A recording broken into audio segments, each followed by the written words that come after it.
Good evening, everyone, and welcome again to tonight's coverage of round one in the 2024 ASRNZ GT3 Series 1 here at Oulton Park.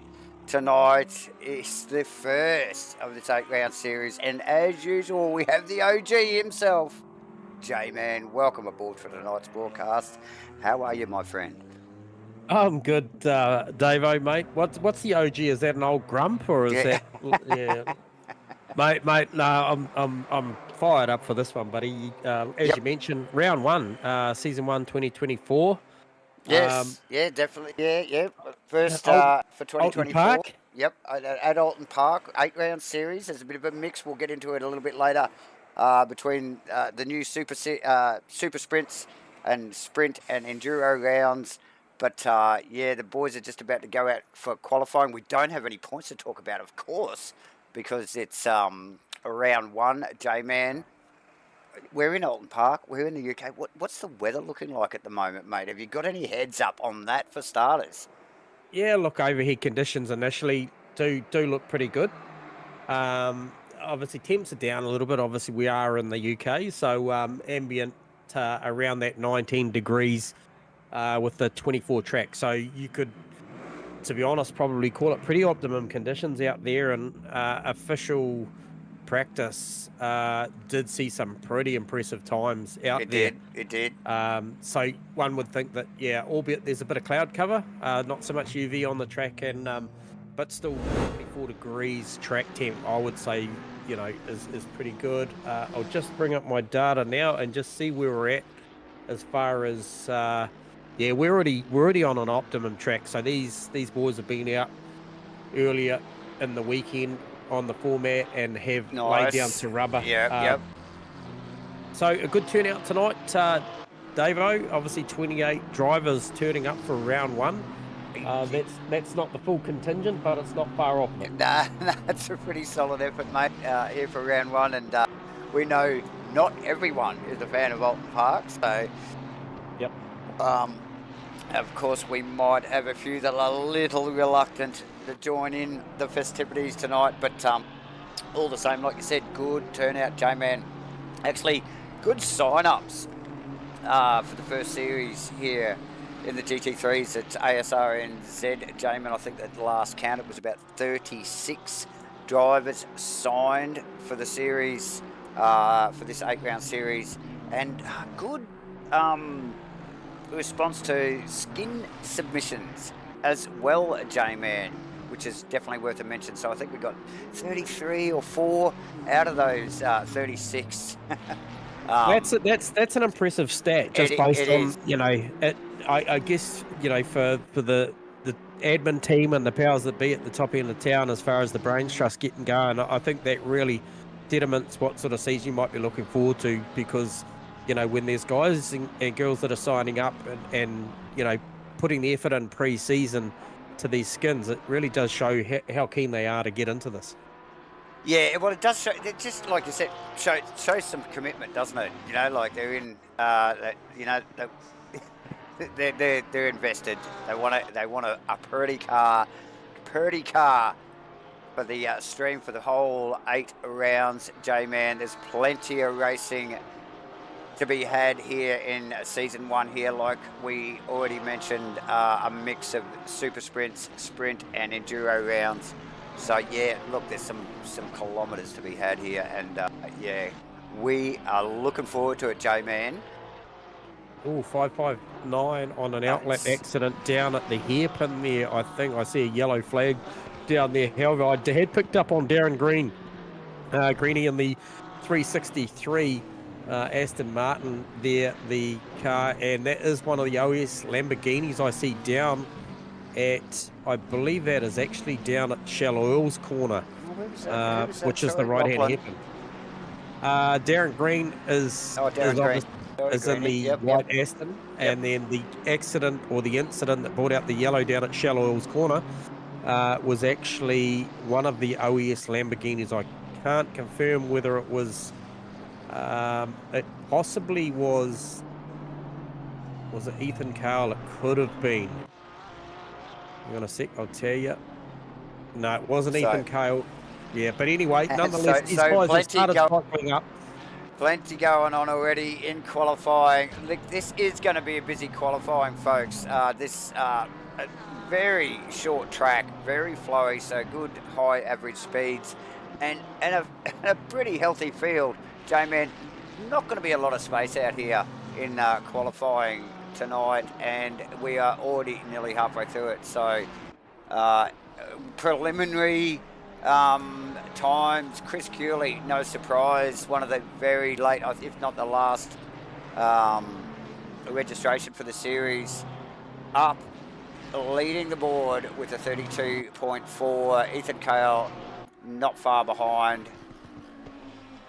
Yeah, I don't want to sell anyone short, Nah. but when Cooley turns up and decides to deliver a time, it can be pretty special. And we sort of joked about, will we see him run a 1:31 here tonight? He's obviously in there provisionally on a 32.4. I think he's got the numbers to do a high 1:19 somewhere. Probably, J-Man. But not to take anything away from the rest of the boys here that are literally, fighting their way through 33s and 34s at the moment. Like we mentioned, Ethan Cale provisionally second, Shane Frododo and Jordan Moss respectively in third and fourth. Provisionally Mitch Campbell in one of the OES cars, I think that is, J-Man. Yes, the purple OES. Yeah, Mitchie under the OES McLaren banner this year, so that team's got quite the showing now with the likes of Shane Frododo, Mitchie Campbell, also Nice work. Phil Turnus. I'm pretty sure he's still rocking the OES brand. Awesome stuff. Awesome stuff. Aaron Enright was just holding down seventh there, but it's actually Steve Crossland that's actually upset that little apple cart there, popping himself into fifth position there, J-Man, with 33.9. Drew Arrowsmith down in eighth in one of the Tokyo taxis, the Lexi, the Duff. I think this is one of the Simpsons inspired cars, the Duff beer car, and Tennis Venter in ninth in one of the RLR cars, ran like racing guys, Steve Crossland's teammate there. And Brad Robinson was holding out the top 10, but as I speak, who has slipped in there? Sam Carson, J-Man. Sam Carson decided that sim racing was better than soccer, and we couldn't agree more, Samo. So good to see you back out on track, mate, in the 778 McLaren, is it? Yeah. Yes, Carson's fitness car there. So, yeah, nice work there from Carso just to slip into that tough field here tonight, J-Man. Cooley already parked it in the pits. He's had enough. He knows he got the 31, J-Man. He did grab it, and just packed it up. Some really, really fierce competition going through 8 through about 14, 15 place at the moment. The likes of Kenny Simpson, we saw well inside the 10 in official practice, and that factory-back Nissan GDR Godzilla there with the red and black paint scheme, the 68 car. Yeah, fantastic looking car there, J-Man. Who is that just popped in front of them there? Phil Davison as well. No, that's not Phil Davison, sorry. Kenny pops it up into 12th, David. Oh, nice work from Kenny. Very nice Campbell work. Up into P3. So nice work from Mitch there. Out of nowhere, the deltas were up, but I didn't think they were that high, J-Man. So top effort from Mitchie. Shane Frododo also up on his time, and Aaron Enright, as we wind down, only around 2 minutes here. Yeah, Tennis Venter about to bank a good time too here into the, I would say, into the 33s potentially here. So this will shift him up the ladder. Here we go. Across the line. Puts him in fourth provisionally, J-Man. Halfway through the 33s there, mate, with a 33.517. So, yeah, nice work. Sam Carson also up on his lap. Melling also up on his lap. Yeah, Melling was improving the lap before, but the leaderboard did shift a little bit. So the match fit car there about to come around and complete a lap, and he will improve significantly, even with 3/10, would shift him up a good 4, maybe 5 places from what I'm calculating there. Oh, yeah, so definitely. So we'll see That what would Steve-O's get got him. Oh, geez, that might even get him there. 11th. 11. There you go. I was going to That's a say good he's going to showing. sneak him into the 10th, but Aerosmith has that locked out at the moment with a 34-1.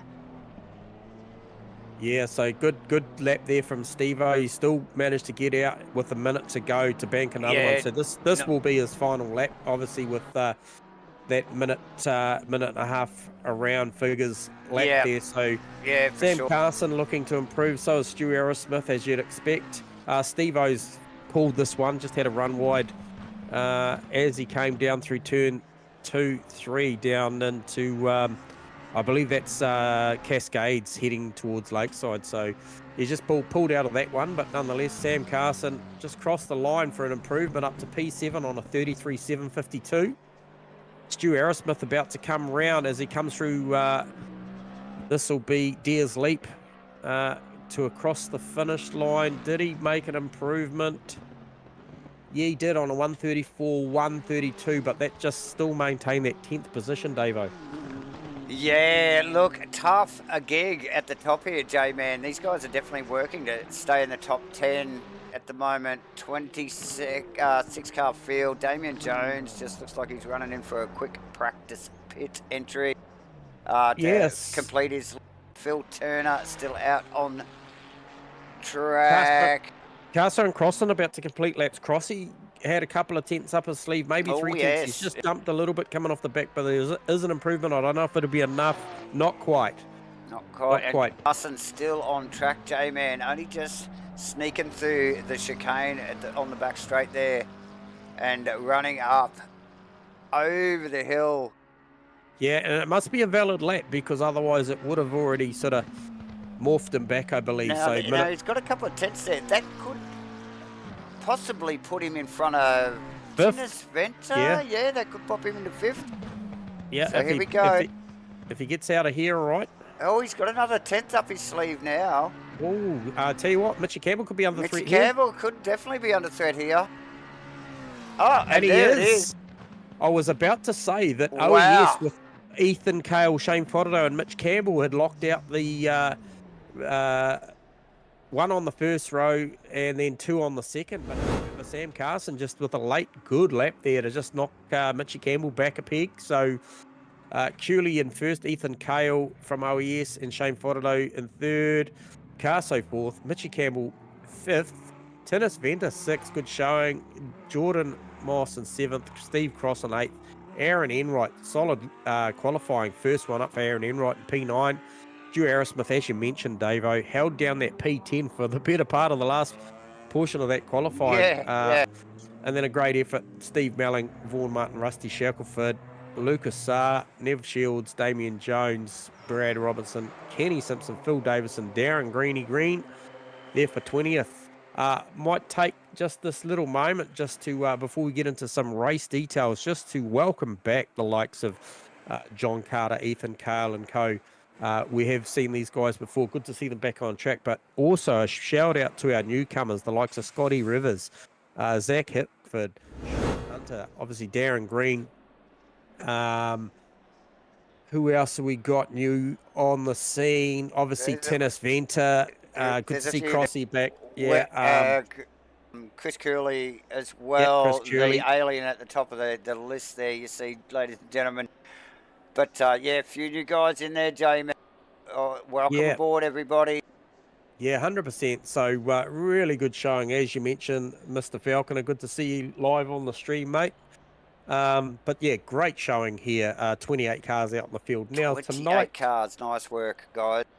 Davo, obviously, as you mentioned, few big changes this year as far as the race structure and format. A few rule changes and stuff, which will divulge throughout the season and stuff. But a lot of things still remain the same around qualifying and different formats there. But this format tonight is obviously the sprint race format, which is 2 qualifying sessions and 2 40-minute races. Both those races, drivers are required to make a CPS for fuel, so compulsory pit stop for fuel tonight. And once again, in these sprint rounds, only 3 sets of tyres, Davo. So they've got to make 3 sets of tyres go into effectively, you could say 4 sessions, 2 qualifying and 2 races, but it's more than that because, you know, they've got the pit stop option there of maybe if they selected the wrong tyre or what have you. Yep. You know, that they can swap around. But that is the fact, is they've got 3 sets for 4 sessions. So yep. Plenty to think about for the drivers out there as they are about to roll out for their full formation lap. But yeah, yes, That's definitely. the first of the formats, isn't it, David? That is the first of the formats, J-Man. Like you mentioned, compulsory pit stop. They've got to get some fuel in those cars at a minimum. Yes, they will be working their strategies around that, J-Man. Have we seen Chris Cooley? Looks like it just popped back to the pits there. So as the rest of the field runs get started here. I'm not sure what's happened there for Mr. Cooley, but anyway, we've seen him do it from the back before. So well, it's all doable, especially around Oulton Park here, J-Man. You know, when you're on fire here, there's definitely time to be made. Chris Cooley, the man to do it at the hands of that Aston Martin, my friend, as the boys start to roll out for their formation lap. Yeah, so big shuffle on the grid there with Cooley not making the grid, and take this minute just to welcome along John McDonald to the live feed and chat. And yeah, big shout out to those boys, John McDonald and Mark Madgway, with the Warbirds #2 car going for that Taupo racetrack weekend, looking for a 12-hour, a good solid run in the 12-hour down there in real life. So well done to those boys. Definitely. Also Nick McIndoe in the other Warbird car with his fellow drivers, Nick Mitchell and co. So yeah, best of luck to those boys out there. I'm sure they'll go well this weekend. For sure, J-Man. But we have got a race on our hands ourselves here tonight as the boys just trundle their way around this very short, flowy, bumpy Oulton Park here for round 1. Now, I think this is going to shake things up here, because we're seeing what Cooley normally does at the start of the race. Now, take him out of the equation for the now, because he's obviously sitting in the pits, as is Mike King, for whatever reason. So, Mike, you're not making it to grid either. Oh, okay. But what we know is the times between Ethan Cale and Shane Faraday, both driving out of the OES stable, yes, will be pretty close, and I think, you know, they'll fight. Now, we have seen on the odd occasion the OES boys tangle over previous seasons with each other. Yes, mind you. That's right. That's right. I'm thinking Vic Chan and Shane Faraday was to mention. But. Well, they're here to race, J-Man. You know, there's clearly no team orders, so the boys get into it as we see this field, a good stellar field here. We've got a couple of guys just sitting back in the pits here, but 28 cars on track, J-Man, as they just get Ethan just controlling the pack there. Yeah, really backed up too. Down nicely as they come around the final corner here, J-Man, at Oulton Park for round 1. The 2024 ASRNZ GT3 Series 1. There will be plenty more racing in 2024. And we are about to go green, J-Man. 26 cars starting, couple from the pits, and we've got a green light and a great jump from Ethan. And Crossy, Tinnis Venter actually, good jump from him. Crossy just tucked in behind him as well. Yeah. Stewie with a nice move around the outside end, right through turn 1. Yeah, Aerosmith just making a real gain, and up on the back of his teammate there, Geordie Moss. A little bit of contact. Looks like Moss has got it under control. Maybe not. Stu Aerosmith, a little bit wide. He's a little bit sketchy. Brad Robertson clears that. Holds down 8th position and back now up into 6th, I think, J-Man. So it's Shane Faraday with the drive-through, mate. Oh. So that would be a start procedure breach, I would think. He would have got something there, so I'm not sure what that's all about, but he has been given a drive-through. That's tough, J-Man. Currently sitting in 3rd position, but clearly a provisional. He's actually in 2nd now. He's 2nd, yep. We haven't, our data hasn't updated there. That is actually, I think, the Mitch Campbell's car, J-Man, just tucked in behind it. And then, sure is. So that's an OES 123, David.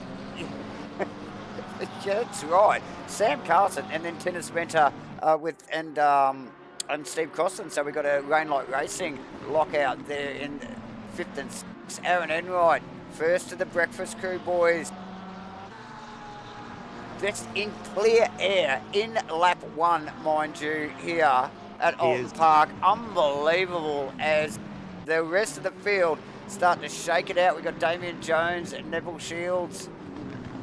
Sean Hunter and Bear Grylls had a good start there. Bear Grylls getting plenty of heat from Cooley as Cooley starts to pull his way through the field here. Works the inside nicely. Bear gives him plenty of room.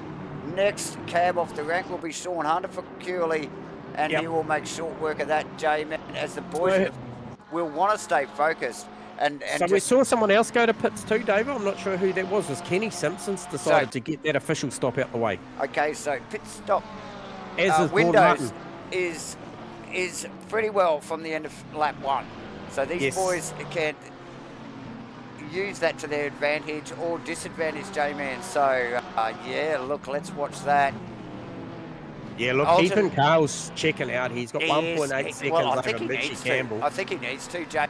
Steve Melling in a good posse there too in 7th. There was a little bit of a melee up at the top end there between Aerosmith and I think it was Jordan Moss, a couple of teammates. And that's put Steve Melling in the match fit car. Fantastic looking car, that, J-Man. Couple ugly mugs on it. As, yeah, he has got plenty to think about with Rusty Shackelford tucked up in behind. Neville Shields, fantastic looking Nismo there, J-Man, with Damien Jones still on his tail. Yeah, there's plenty of close quarter stuff going on. I just got my Brad Robertson on Lucas. Lucas running that golf-inspired McLaren there, and the AMG of Brad Robertson doing a great job there, just tucked on the back, and they're not that far behind Rusty Shackelford and Steve Melling. So that you know, those guys I'm talking about in the top 10. Then, as you mentioned, Nev Shields in the Marine business-backed GTR of his, the Datsun, one of the Datsuns. That's right, J-Man.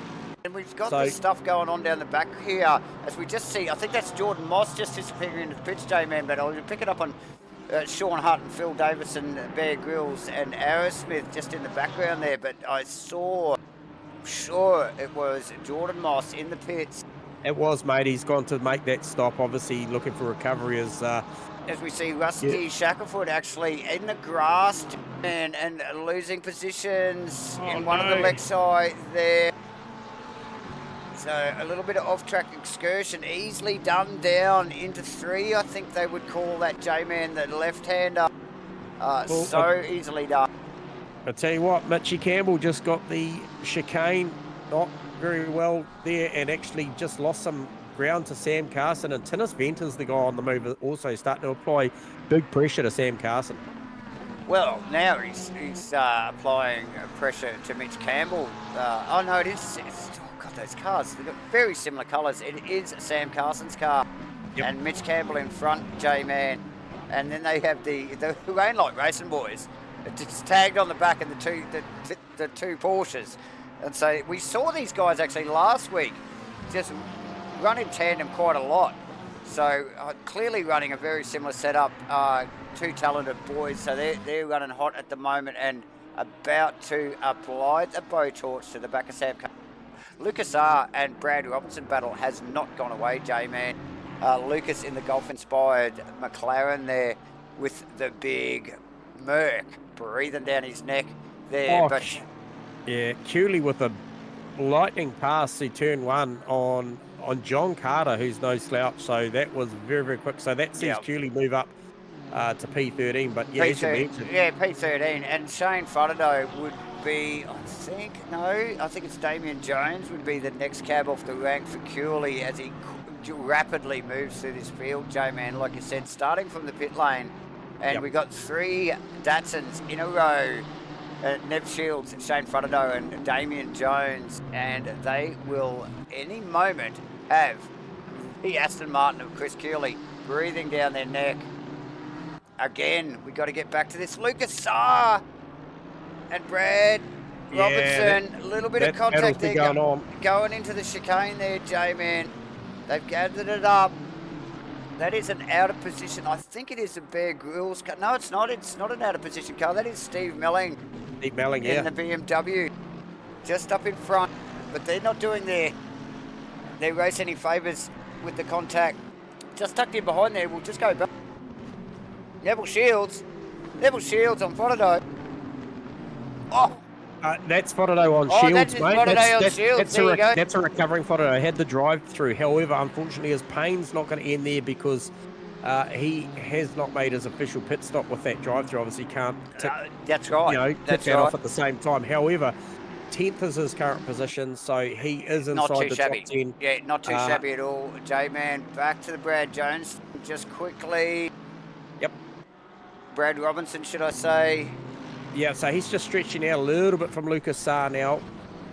Yeah, I think that, Lucas might be a little bit gun shy after a little bit of contact. I think he's focused on the back of Melling's car now. We've still got plenty going on in the background as well. Jarks had a big dive there. Jarks had a big dive on Nev Shields, and it's actually going to leave him vulnerable to Cooley here because he just didn't quite get as good a run off the hairpin. And to be honest, you don't need to make a mistake to be vulnerable to this man. Because he's gonna make you feel inadequate anyway. But yeah, look, Curley on the hunt, and he can see those 3 Datsuns in front of him. He's going to make short work of that. Oh, Jones again, a little bit wayward. And that was all it took, mate. And there you go, Curley through. Amen. Steve Melling now has plenty to think about with Brad Robinson breathing down his neck in that Mercedes. Yeah, a couple of old sparring partners. These guys have seen each other on track plenty of times in the past. So, Steve-O, eyes forward, mate. Yep. That Merc is coming, but you just got to drive your line there, mate. We might just stick on this. Look, Brad's looking impatient. Brad might get sight of the picture on the side and just back off a little bit. Might get a bit scared from those 2 blokes on the side of the car there, mate. So looking for a move.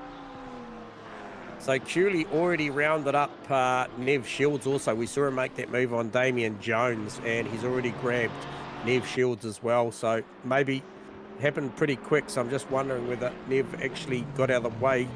Picking up on Fotado, starting to apply the blowtorch to the back of, who's that, Lucas Saar. And then, as you mentioned before, that battle with Steve Melling and Brad Robinson. I think Shane Fotado is going to become a part of that. Yeah, we've also got Mitch Campbell still not really shaking Carso here, J-Man. So those guys just running in tandem at the moment. Yeah, and Tinnis looking for a move here on Aaron Enright. He's going to try and go up the inside through. Oh, definitely had a look down through Island Bend. And I don't think it's really over yet. I think he's just showing the nose there, J-Man. Yep. Oh no, they actually were well past there. They were actually that was well into the lap. That was somewhere down near Clay Hill and Druids, to be honest. That where that started. So. Yeah, so Enright with plenty to think about it. Tennis very sideways. Tennis very sideways. We look over the back. Got an on board of that and see the wheel work of that one. Wait, we were just looking over the back wing of Enright's car and it looked scary. Let's see if we can get a replay on it. Yeah, that was some serious wheel work going on. I probably tell you what, leave it to you, that one.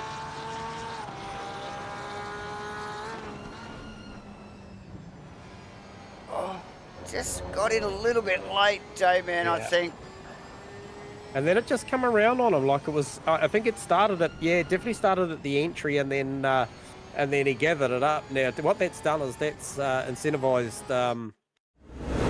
So obviously, as you mentioned, the Rainlight racing cars were line astern, and Crossy is pretty keen on going with his mate there, because I wonder if Tennis's rear tyre pressure's not set the best. We have gained a little bit in temperature. We're up to 20 degrees ambient, 26 track. So we've gained 2 degrees on the track, but wouldn't think it'd be that severe. But Ethan Cale out there doing a great job. Fastest lap of the race for him is a 32.9. And funnily enough, with Mr. Cooley having to deal with traffic, he's a 32.9 as well, but he's something like 7/1000ths away from that best time of Ethan Cale. And it just does look like he's just working a little bit harder for his positions now as he's climbed through the field into 10th position, J-Man, as obviously the top 10 a little bit quicker in their lap times. You'll have to work a little bit harder.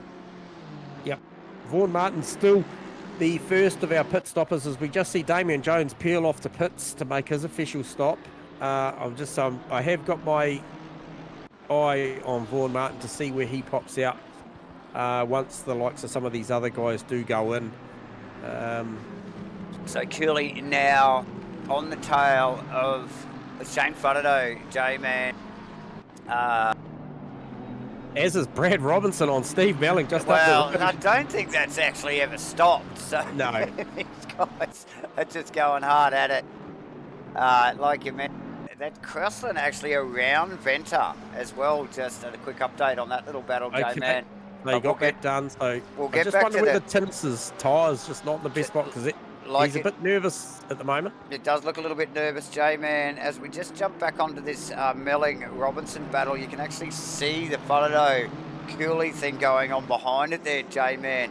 So that little, well, it's like a little twin pack of cars there. That is going to bunch up sometime soon, and very soon actually, as Fuddido's up the pace with the pressure from Cooley. There's a run here for Brad. Oh, look at Cooley go as well, J-Man. Cooley does it on Fuddido. Stephen. Melling just got the marbles there. Oh, so unfortunate for Melling. He's lost 2 positions there. He looks like he might even lose 2. Yeah, Fuddido's got him as well.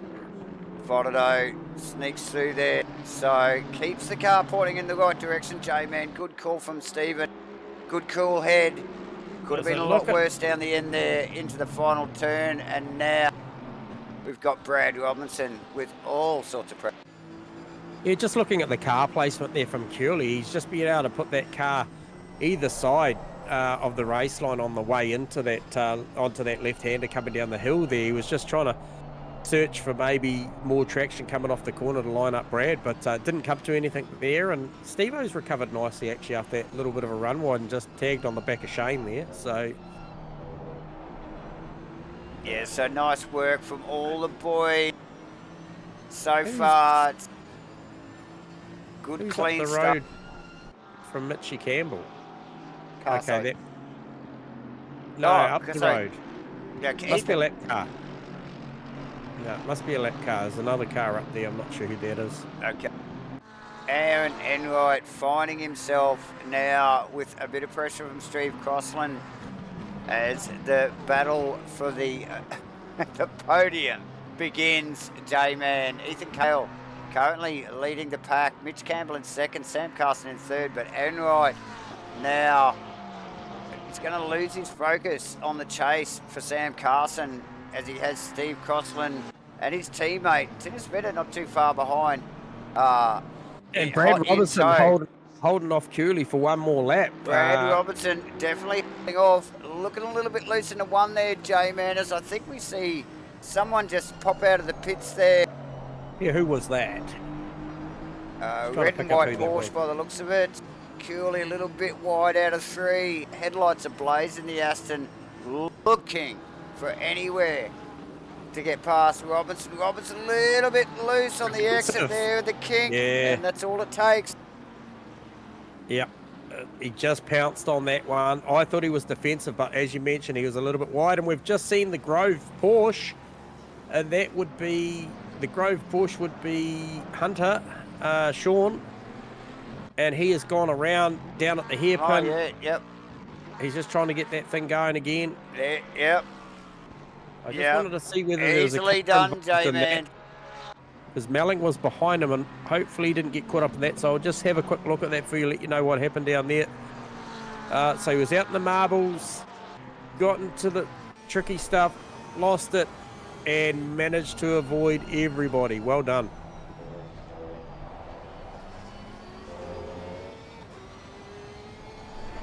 Okay, just trying to have a look. Darren Green looks like he's out of the pits. So is that Crossland around. Oh, okay, so it's Enright in the pits, J-Man. Enright to the pits, just a yes. quick change of positions there. I think we might have caught that on camera, but I didn't actually, wasn't actually watching the monitor, watching the data. Plenty going on here, ladies and gentlemen. As we just watched Brad Robinson back it into 3 there in the long nose Merc. Love those cars and trying to hang on to the back of Curley. Good luck with that, Bradley. Yeah, he's got more to worry about with Shane Faraday on his heels now. So. Yeah, definitely. And he want to be looking after those tyres. Man, Aerosmith in a little bit of a battle here. I think that is Enright now back out of the pits. So, and has tagged onto the back of Aerosmith. I don't think Aerosmith has done his pit stop. Yet. No. So, look, we've only got a handful really. 1, 2, 3, 6 cars out of the 28 car field here that have pitted so far, J-Man. So plenty to unfold here in the pit lane. Yeah, 40-minute race. So, expect to see some of them split this thing in 2 at the halfway point or not far after. Yeah, definitely. Weather conditions maintaining what they've got. So I think, the guys are likely, there's no time fix on the fuel. So the guys will be just a quick splash and dash and then into it. Not seeing a great amount of time on these pit stops. But Aaron Enright is the first of the official pit stoppers on the racetrack at the moment. Yep. Just noticed Steve Melling just in the top 10 there as well, J-Man in 9th. Still, I think, yet to do his pit stop as well. So still holding down great position there from Steve-O in the match fit car. J-Man just looking out at the back of Brad Robinson at the moment. Because Faraday looking to find somewhere.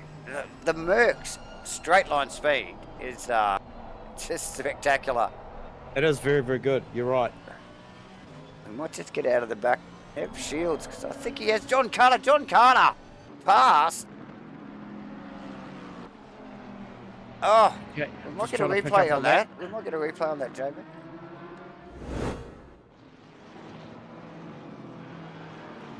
So I think it was down at the hairpin. The replay just picks him up here, coming out of 3.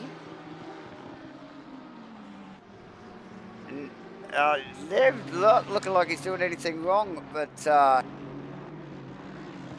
just a big wriggle through the kink there. Yeah, that's all it was. And that's enough, isn't it, J-Man? Yep. Sam Cutson in the lane. Woo! Getting hot. So this is one that would be interesting because Tinnis Venter in the lane also as well. So as we mentioned, we're just approaching the halfway mark. So this is the time where guys and girls will go. Chris Cooley now does claim the fastest lap of the race. Brad Robinson just sneaking out from behind Faraday's car there, and just like all sorts of sideways to get into the pit lane. Yeah, into the lane, yeah. It's just very quickly pulls it up, and he also doing his official compulsory pit stop, J-Man. So here we go. Here's the flurry, the halfway mark, like you mentioned. So Stu Aerosmith's there. Where is Aaron Enright? Okay, so he's there. So Aaron Enright post pit stop came out pretty much behind Stu. That's right. And then hasn't been able to do anything with Stu. So had he been able to dispatch Stu and make it up the road, he would be right on the back of Sam Carson for position. Remember, Carso was running in the P3 position. Currently, if it's status quo, it would be Ethan Cale, Mitchie Campbell, and then Sam Carson.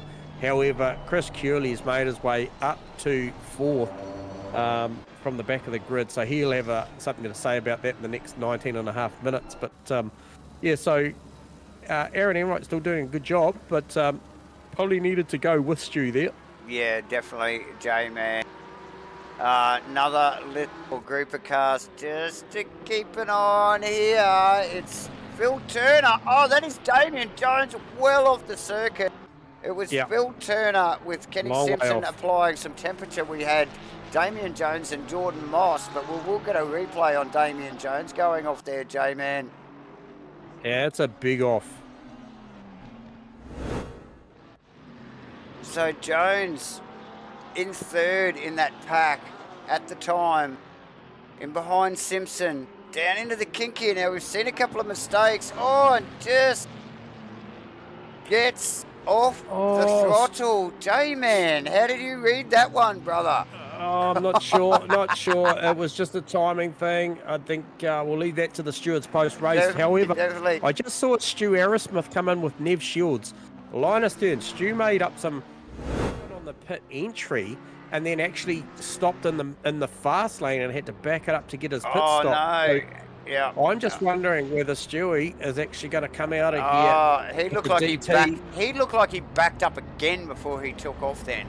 So be watching the boards here. Does he get a drive through? No, he's good there, but I'll tell you what. Dodged a bullet there, J-Man. Something a bit untoward went on there, but anyway, he sorts it out. At the end of the day, it's made a bloody long pit stop, hasn't it? Which is not ideal. So no. So he will lose that spot. He will suffer for that. Enright. Yeah. Which he has well and truly to the tune of about 7 positions too. So yeah. I think looking at that. Steve crossed into the pits, so that was out of P3. And who was that? That was Shane Fodderdo. Who was he just rounding up? That might have been Lachlan Andrews. I think it was the lap car. Sorry there, J-Man. Just didn't come up on my data there. But yeah, he's looking like he's got a clean set of heels and still needs to make his compulsory pit stop. We're a little over 17 minutes to go in this first round here for the ASRNZ-2024 GT3 Series, J-Man, at Oulton Park, sprint round. So couple of 40-minute races with CPS.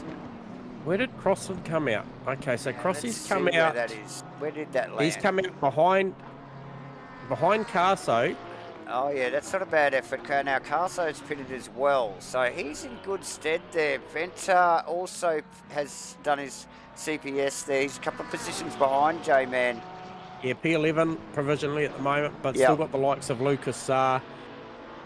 Lucas is actually pitted and in front of him. So Lucas doing a very, very good job in that opening half of the race. Mate, Lucas has looked really speedy tonight, J-Man. Yep. So just definitely to the back of Rusty, but Rusty, however, still has to make his stop. So no point trying to battle that one too hard. There isn't, is there? So Mitch now starting to come up on some lap traffic as well. These short, flowy tracks really do start to mix the field up in the second half of the race, J-Man. We've got about a quarter of the race. A little bit more than that. We're 15 minutes odd in to go. And Campbell will have his head down. He's got Cooley, I think, is the next on-lap car. Now, these guys still haven't pitted, J. But he will know full and well how quick that Cooley car will be coming for him. But Mitch with a fairly hefty gap, J-Man. Yeah, that looks like Jones off the track again. Sorry, J-Man, for interrupting. Okay, you're right. Damien Jones. Okay, so Jarkus just making a festival of it at the moment. Yeah. So, struggling with the Oulton Park circuit tonight, J-Man. John Carter also doing a tidy job there. He's probably the last on that list of the top runners there that hasn't pitted yet, J-Man, in 6th position provisionally. So, not a bad showing from Carter there tonight, J-Man. No, he's done a good job. Steve Melling's doing a great job. Obviously, still got to make his pit, but he is currently sitting in P5. Not that far down the road from Fodderdo, so Aaron Enright came out, currently running P13 in the battle versus Crossy. Yeah, Crossy got the better of that one there, John Boy. I think he just got a late turn of speed late in that stint before he made the pit stop, and Crossy actually looking really, really good by the time Carter, Melling, and Fodderdo pit. Yeah, so definitely. There's plenty of racing to go yet. We've got a little over 14 minutes to go, and Still quite a few cars yet to pit. We've got Curley in the pits, J-Man, as we speak. Yeah, he's getting that done, get that out of the way, and he can charge for that last 13 odd minutes. How far is it going to drop him back? I think Damien Jones might have retired that car to the pits. I see it back in the pit lane. Not sure whether that car will come back out, having a tough time of it tonight here at Oulton for round 1. So a couple of boys, look like we might have a couple of retirees, but Curley just finalising his pit stop, J-Man. Still plenty going on up the top. Curley taking a long pit stop here, not sure what's going on there. Yeah, that's okay, that's not well. That's not good. That's not good. Ethan Cale to pits.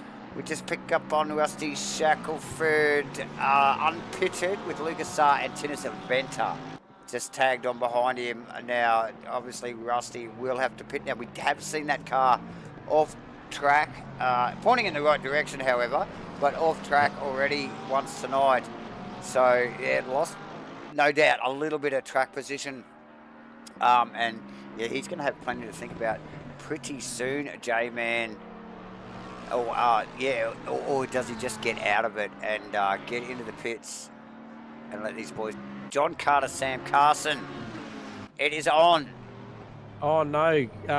Apparently, Curley, did he hit a back marker and spun out in front of him? What a shame. Okay, so that may be a little bit more to the Curley story. There you go, Sam Carter. What? Can we grab a 30 on Mitchie there? I'm not sure what happened there, but it didn't look good. Let's see what we can find. I don't know, there was dust and there was a purple bloody McLaren. I couldn't tell you any more than that, but I just wonder if there was a bit of a story behind that.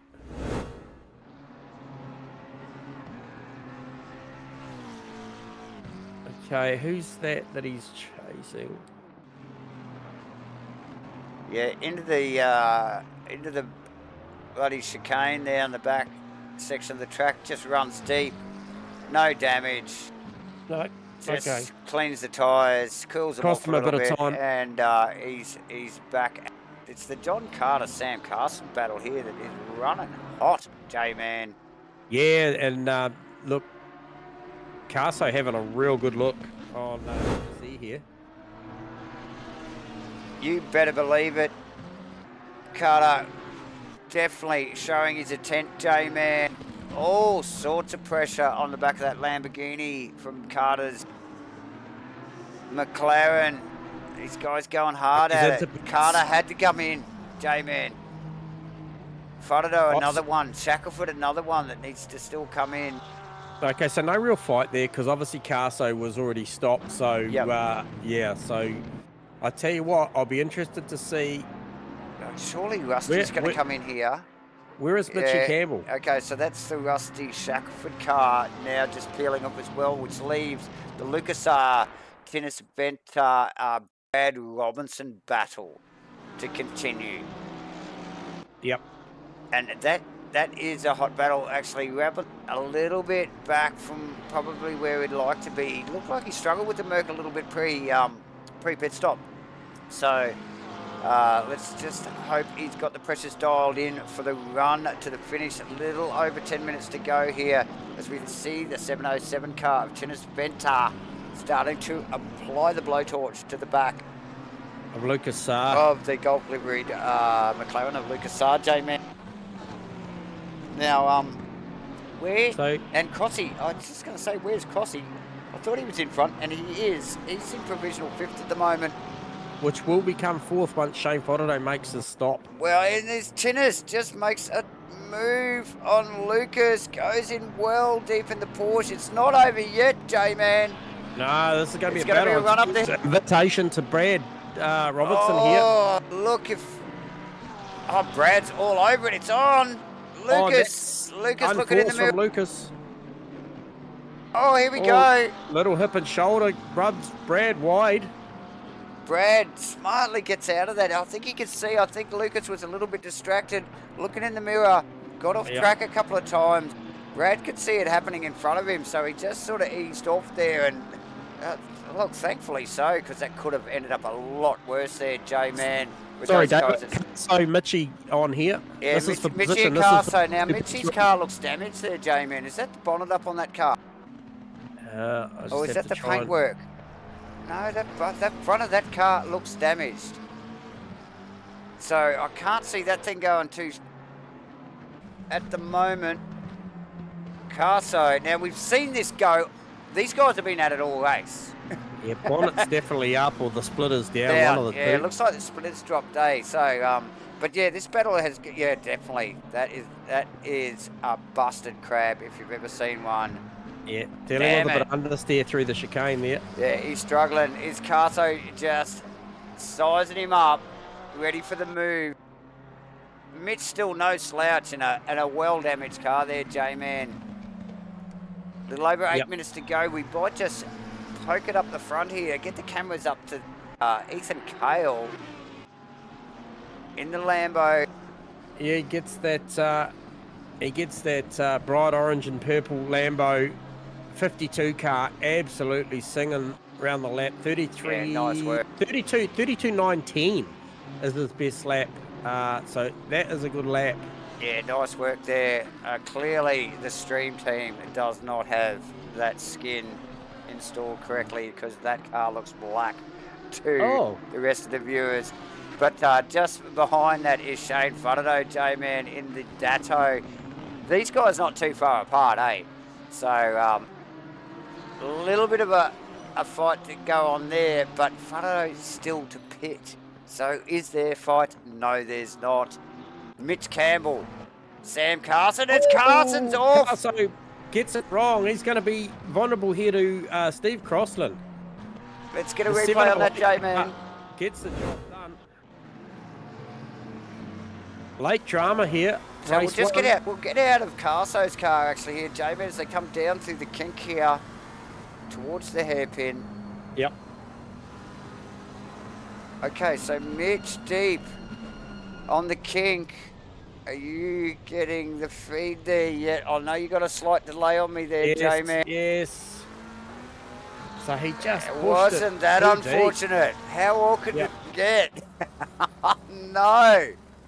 Yeah. Oh. Yeah, just too deep. And I'll tell you what that does is that puts Crossland up to a provisional P3 by the time Fodeno shakes out. Yeah, that's right. Which you'll do shortly. Exactly right, exactly right. And obviously his teammate, Tennis Venter, only a position or so behind. So, mate, those guys, they have been gifted positions here tonight. Like a lot of these guys actually have, you know, a little bit of a melee at the start of the race. And then, yeah, definitely some changes going on throughout this first race of round one here at Oulton Park for ASRNZ's 2024 GT3 series. Melling sizing up a move here. Who's that on? That might be a lap car. Aaron Enright. Enright to the pits. That is actually... Oh, so is that the Vaughan Martin car? Is that the white Aston? No, Vaughan Martin is the 777 Ferrari of the Martin's plastering car. The white Aston is actually the car of Darren Green, and that was the car I just saw Steve O'Melling round up. Steve just wrapped him up there. Yeah. Geordie Moss actually just sneaking past as well, J-Man, as we speak. Good head there. Shane Fodeno in the lane. Oh, he's very, very quick in the lane too. I'll tell you what, he pushed the boundary there on the entry. But Mitchie needs to be eyes forward here for the next 5 minutes because... Of course he's coming. I've seen him run off onto the grass a couple of times. Yeah. And yeah, like you mentioned, Crossy is coming. Yeah, Crossy is coming, but Carso hasn't taken that little faux pas laying down, J-Man. He has an undamaged car, as does Crossy. He's not going to let Crossy just run away with this. I'm sure there's pressure to come for Steve Crossland as he gets it very wide out of one. But yeah, I wonder whether Crossy's going to have enough time to focus on Mitch Campbell's car with Sam Carson on his way. It's a night of what could have been already at race already. With stop-go 30 just to back up that unfortunate early drive-through that he copped. He's now copped a stop-go 30. I did mention he was tempting fate on the entry of the pit lane, and the stewards have given him a stop-go 30 for his entry. So it goes from bad to worse for Shano. I'll tell you what. Oh, that's tough. That's tough, man. Wants that position back from Crossy, Davo. He does. He does. You can see the intent there as we just see Rusty Nev shields on Rusty. Yeah, just starting to lean on the back of Nev there. And Rusty showing some late pace here with only 3.5 minutes to go. J-Man, has he got the overlap here down into the kink? This is not over yet. Rusty been working on him for a couple of corners there. A little bit of hip and shoulder and makes it happen. Rusty Shackelford takes the position, puts the car in 11th position. So nice work. 3 odd minutes to go. Crossy really, really close to Mitchie this time around. Yeah, he'll push all the way to the end. And just remembering, and look, we don't have to remind you, you only just got to look at Mitch Campbell's car and how damaged it is. Yep. He's got plenty of work to do. This is going to come down to the wire, ladies and gentlemen. Remember, like and subscribe. This stuff's awesome. Turn your notifications on. You've got to catch this stuff every week. Please like and subscribe as we see Crossland. Oh, down the inside. Little bit of a rub. Was there contact? Mitch off. Yeah, definitely. Looking for the gap in the fence. That's saving gap in the fence. Looks like Crossy's already backing off. Let's try and get a replay on that, J-Man. Good save. No, there's no backing off, mate. Crossy is on the heels, because I tell you what, the beneficiary out of that one was Sam Carson. Yeah, so just as we pick up on this replay, J-Man out of the helmet of Crossland, down into the kink. Crossland trying to keep it tight. The car runs wide, though. He just couldn't keep it any tighter. A little bit of contact with Mitch Campbell, and that's all she wrote. Like you said, car save. Just like, bam. Well, thank you very much. Crossy backing off rightly so, looking for possibly a redress as the race continues. Not to go now, ladies and gentlemen, as we run down to the wall. Crossy sizing up Carso here.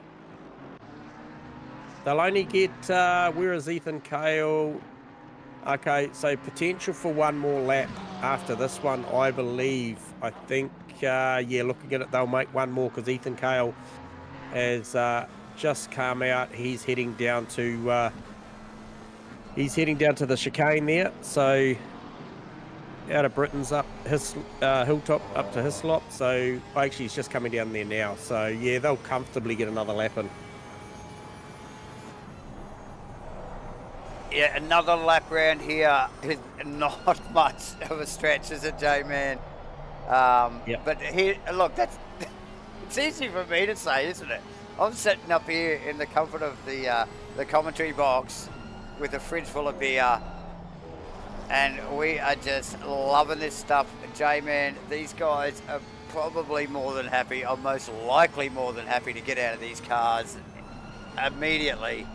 But take a breather, yeah, for sure. They will have another lap to go. Crossy all over the back of car, so this is where the battle is. We've got a little bit going on back here with Aaron Smith and Enright Jane, and that's worth a bit of a sneaky peek at. Aaron Smith, I have been watching it. We know Aaron Smith's pace. We know Aaron's pace. These guys are hot property at the moment. Very quick. It's actually Aaron Smith. There's a couple of cars between them. Actually, I just noticed now. That's why they're coming up on our Jones Delta. Is in there. Yep. Is that Geordie Moss's car actually just tucked in? It is too. In behind Geordie Moss is on the back, and Steve Melling's not that far behind them as well. And that is for position. The odd car out in that battle there is definitely the Damien Jones car, and then I think also the Sean Hunter Grove Porsche. The Grove Porsche. Yep. Which is well beat up. Yes, and still looks like he's struggling for grip there. Yep. As he attempts to give the boys room. Oh, that is true. Lucky there. Getting tangled up. Mossy's going to have a good look here. He is going to have a good look. It is the final lap, J-Man. Yep. Oh, no, are these guys going to do another one? No, this is it, mate. Ethan Cale is already well around, so these boys have started the lap, so they're into it. So Ethan Cale running up over the top of the hill here, through the right-hander and down the final straightaway before the final corner. We will just watch him. Oh, sorry. Yeah, so these boys are starting their sorry, I was just looking at their location. Oh, Mossy goes to the outside. Yeah. Neither has finished the race. Well done, Ethan Cale. Well done to Ethan Cale. This battle isn't over yet. We've also got Sam Carson. Now, look, Ethan, he really did get knuckled down there in the early phase of that race there, J-Man. Look at the gap he has on next contender. Massive gap. Look, and, you know, look, no disrespect to Carso. He had a fight on his hands the whole race. So, you know, it's definitely no slack. Steve Crossland. 31.7 seconds, the difference between 1 and 2. And then, obviously, as you said, Crossy in third. P3. Hit the podium again. Mitch Campbell in fourth with a busted-ass looking McLaren there, J-Man. I see they will bin half that thing. Tennis Spencer in to Brad Robinson coming across. For E6, yeah. Lucas Sarr in pretty quick succession as we see John Carter, Rusty Shackelford rounding that top of the hill right-hander, J-Man, and down the final corner. There's a little bit of a gap between Carter and the rest of the field. So that top 8, J-Man, really close stuff, apart from Ethan, like literally a couple of postcodes out in front. Good work. Great job from Vaughan Martin to take a top 10 there. Yeah, just in front of Nev Shields. Aaron Enright in 12th, just coming across the line. Stu Arrowsmith with teammate and team boss Geordie Moss in 2. Steve Melling doing a fantastic job there in 14th as well. J-Man, Aaron Enright in 15th. Tough, man. Geez, he was up there, wasn't he? So he was. It goes on. Bear Grylls 16th, Phil Davison 17th, Phil Turner, Lachlan Andrews, Shane Hunter rounding out 20, Kenny Simpson 21. I think we had trouble after that. Cooley, J-Man, did we lose Cooley? We did lose Cooley. Classified, so obviously the number's a little bit strange there. I think Cooley classified 24th on the game there, but however not made a stop. The big one there was Shane Foddo got dropped well back. Yep. So that's tough gig, like you said. It was a bit of what could have been sort of a night already, and it's only race 1, ladies and gentlemen. We've got some driver interviews to wrap up, J-Man. Let's get this stuff done. Righto. So first cab off the rank. Where is he?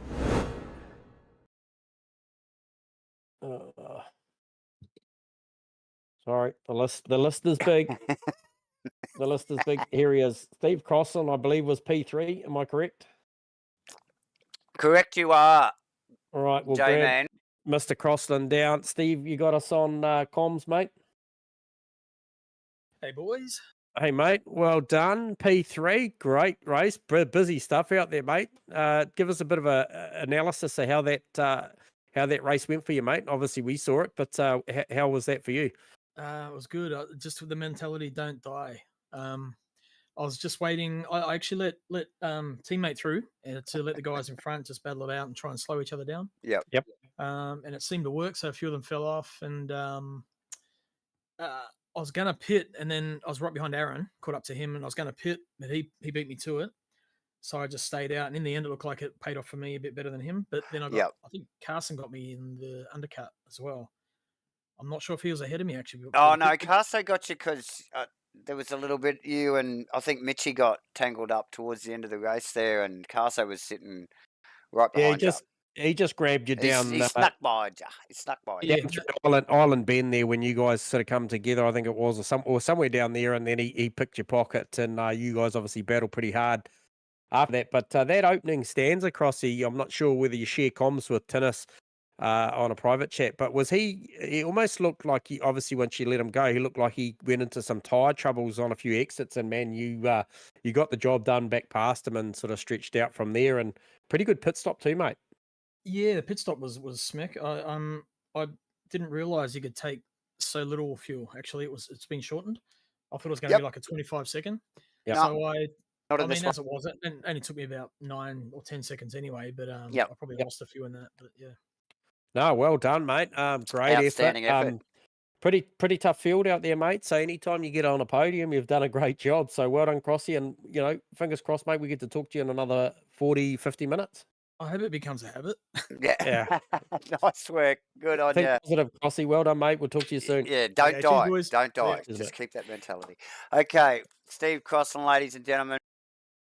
Okay. Who's that next cab off the rank? I think it was Carso, my friend. It was Sam Carson. So it'll be a big, warm welcome back Oh, to Sam definitely. Carson. First night back in a long time. Carson, you got us on comms. Good evening, gentlemen. Happy 2024. Yeah, Oh, mate. absolutely, Well, mate. good way to kick it off for you, my friend. Mate, what a great race that was for you. Great qualifying, but an even better race car. So give us a quick description of how that all played out for you, mate, because it got busy at the end. Well, I wanted to qualify fourth, and then we lost Cooley there at the start. Then Shane got unfortunate with that drive-through, so that suddenly brought me and Mitchie into the fight for the top 3 positions. Yeah, we had a pretty good battle there, and then I think he might have had a bit of bad luck with someone tapping him on the outside of the pits. I'm not too sure.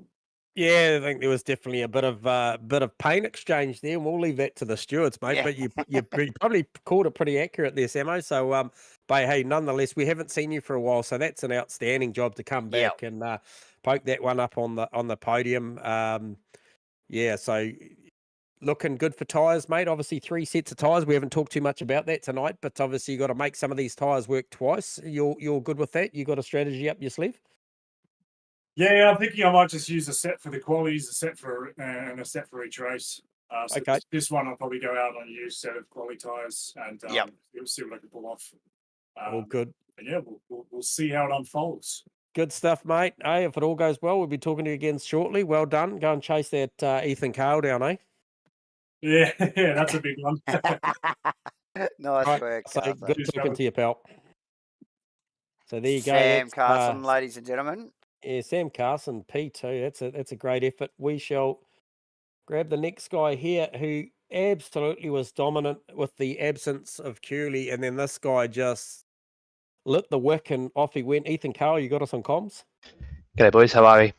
Good, mate. Long time between drinks, mate, but you come out there and really just dominated that one after Cooley obviously starting from the back, and then you just set sail from the start, mate. So, yeah, how was that for you out there? Oh yeah, it wasn't too bad. I mean, Chris does it all the time. Just decides to start from the back for a bit of fun. But nah, I was looking forward to racing him and Shane, all the boys. But you know, Shane got a drive through. Chris decided to start from the back. So yeah, it was all right. Yeah. I mean, you knuckled down, man. You had a massive gap on the rest of the field. You know, like obviously a little bit of bad luck for a couple of the drivers there, but yeah, you really had to stay focused. Yeah, I haven't done much practice, so it was just good to get into a rhythm. The practice I was doing before the session actually was pretty ordinary, so yeah, I was surprised to come out and go quicker in the race than in quali, and can't really complain. I think I made one mistake, which is I'm just aiming at going from start to finish really smoothly. Yeah, so a couple of things just while we got you here, just quickly, won't hold you up for too long. But the first one is the 3 tyre set strategy. We just heard from Carso was talking about reusing a set for quali and then 2 brand new ones on the race. Are you on a similar strategy, Ethan, or how are you going to play this one? Well, I was originally under the impression we had to have a tyre change, so until it was like halfway through the race and I just noticed that it was only a fuel drop, I was a little bit stressed about it, but now I got a fresh set for the race, so I'll just run that and I'll use my quali 1 tyres for this one. Now, obviously, you were going really quick out there, mate. We saw you hold down the fastest lap of the race for quite some time, and then it led me to believe as well. How's track limits out there? That turn 1's pretty inviting to get a track cut out there. Were you pretty safe on the track infringements? Yeah, I had one, and it was out the last turn, so I felt pretty good. I didn't actually muck up turn 1 at all, which is different for a change. So just had one at the last turn. I think I went off a couple of millimeters. So Yeah, I know, good stuff. Well, mate, all the best out there again for this next one. But that's obviously the opening account for this series, mate. Is 1 out of 1. Can't complain at that, mate. So all the best for the next one. And but all going well. We'll talk to you soon. Well, we've been in this situation before, and we know how it went. So yeah, Come on. hopefully we're chatting afterwards, eh? Yeah, good Sounds work. Well done, Ethan. Yeah, Good week, nice mate. work, Talk soon. mate. Mate. Oh, there you go. Ethan Kale, ladies and gentlemen, like we mentioned, as usual, please like, subscribe, turn your notifications on. Look, race 1 was a cracker, J-Man. We didn't expect anything less for the first round of the 2024 ASRNZ GT3 series. We're going to take a short break, and don't go away, anyone, because we'll be right back. Yeah, a couple of minutes, guys, and we'll be back.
Welcome back, everybody. If you haven't gone anywhere, you're continuing to join us here for round 1 of the ASRNZ-2024 GT3 series here at Oulton Park.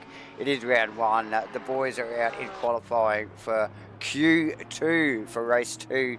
As usual, I did refer to him as the OG himself, J-Man, back again for race 2, my friend. Mate, what a cracking race 1. We're looking forward to this one again. Yeah, no, look, that was pretty action-packed. There was plenty going on. I mean, as per usual, it ramps up towards the back end. But yeah, some upsets in there with some drive-throughs and stop-goes and some incidents as well. I think the stewards will be busy over the weekend, but nonetheless, I think all in all, very, very good racing, and interesting to just see the cars coming out for the second qualifying. Davo, Yep. Jark's obviously first out, gave way to the 707 Tinnis Venta, Rainlight Racing, Porsche. Yep. And he's out there. He'll post our first indicative time of Q2. As we mentioned in the hot box there, just picking up those 3 podium places. Haven't delved into it too much tonight, but yeah, the sprint rounds do see the guys with 3 sets of tyres, as we mentioned at the top end of the stream, for effectively 2 qualies, 2 races. So and different strategies in there. Yeah, and so it's a CPS, but they only need to put a splash of fuel in it, so they can manage it however they like. There's no tyre change required as Tinnis and Ethan Cale, and we start to see some numbers starting to come in, J-Man. Yes, so this is the first of our sprint race format here for 2024 season 1 in the ASRNZ GT3 series. It's an 8-round series. We've got a mix of sprint, super sprint, and enduros to come, J-Man, as things ramp up as usual. Even in qualifying, it's pretty hectic out here. Look, very busy qualifying here at Oulton Park. We have nearly 30 on cars on for Q1, and a very short flowy track. It doesn't leave a lot of space. So I just saw Ethan Cale, our race 1 winner. He has posted the provisional fastest lap time on a 33.0, but I just saw him get it really, really wrong down through Island Bend and made the gap. But he only just made the gap. But yeah, as you mentioned, it's pretty hectic. The saving gap down there at the hairpin. Yes, we we see it time and time again here at Oulton Park. Thank God they put that gap in that. I think most of the boys must think the same thing. J-Man, look, viewers, thanks for hanging around for race 2. And thanks for everybody joining us live on the stream again tonight. Please like and subscribe. Click your notifications. Get busy in the chat box. Fire that thing up, guys. We love a little bit of interaction in the chat box. As we see the boys here rolling around. There's only, under 5 minutes to go. They're over halfway through this 10-minute qualifying session. J-Man, Q2 ready for another 40-minute race here any time soon. Yeah, the 585 OES GDR of Shane Fodderdo goes to the top by the smallest of margins provisionally. Over Ethan Cale, yep. Over Ethan Cale. I'm just trying to have a look down. Curley opting for the pit start, the rear of the grid start again this one. So giving these guys a fighting chance. Yeah, nice work again from Curley. Look, man, he ran up through the field to just inside the top 10 there in the first race, J-Man, and then struggled to get much further. A little bit of bad luck in his pit stop. But, yeah, amazing stuff from Curley once again. J-Man, as we see Sam Carson just pop the car into 5th position provisionally. I see that. We've also got Brad Robinson up on his time, only halfway through his lap. A little bit of slow traffic probably in front of him here. J-Man, again, these guys just looking for a little bit of space on track. Difficult qualifying here at Oulton. Yeah, Ethan Cale looking to remedy that lap that Shane took from him there. He's actually just in front of Shane on track as we speak. Yes, I see that. Yes. Shane potentially cycling up for another lap here, and just yep. Ethan's on one here. It's going to drop into about a 32.8. Yep. I believe somewhere around there. Yep. And No, I think 32.6. and I think it was the Brad Robinson car we were just picking up on earlier. He actually backed way out of that lap that he was on, and just to give himself a little bit of space. And now just starting another lap there, J-Man. So plenty on. I think that is actually Carter just tucked in behind him now. Carter super quick in race 1 as well, J-Man. John Carter. So clearly the production team does not have these boys' skins correctly installed. So you're seeing, I think, Ethan Cale and John Carter all both in black cars currently. That will be rectified for round 2, I assure you. We will poke our little eyes on Tinnis Benter up on his time, J-Man. Only by a smidge though. He's got some work to do there in the RLR super car. sideways. So leaving some black straps around there. He's had he's enough. Coming out of that. He's just going to cycle up for another one, I think, there. I think he's just, looking for a good exit out of the final turn and go again, because he has got a minute 30 odd to get across the line. Yeah, for sure. And as is per ASRNZ rules, you know, like if you want to go in and make a change, you physically got to drive the car back to the pit lane. There's no exit here. Let's do this stuff properly, guys. And so these guys, just trying to back off, cycle this stuff up again and go again. Aaron Enright, mate, he is struggling in qualifying. He's got at least another lap up his sleeve, maybe 2. Melling up the P11 with a good lap, a 34.0. Very nice from Melling in the match fit.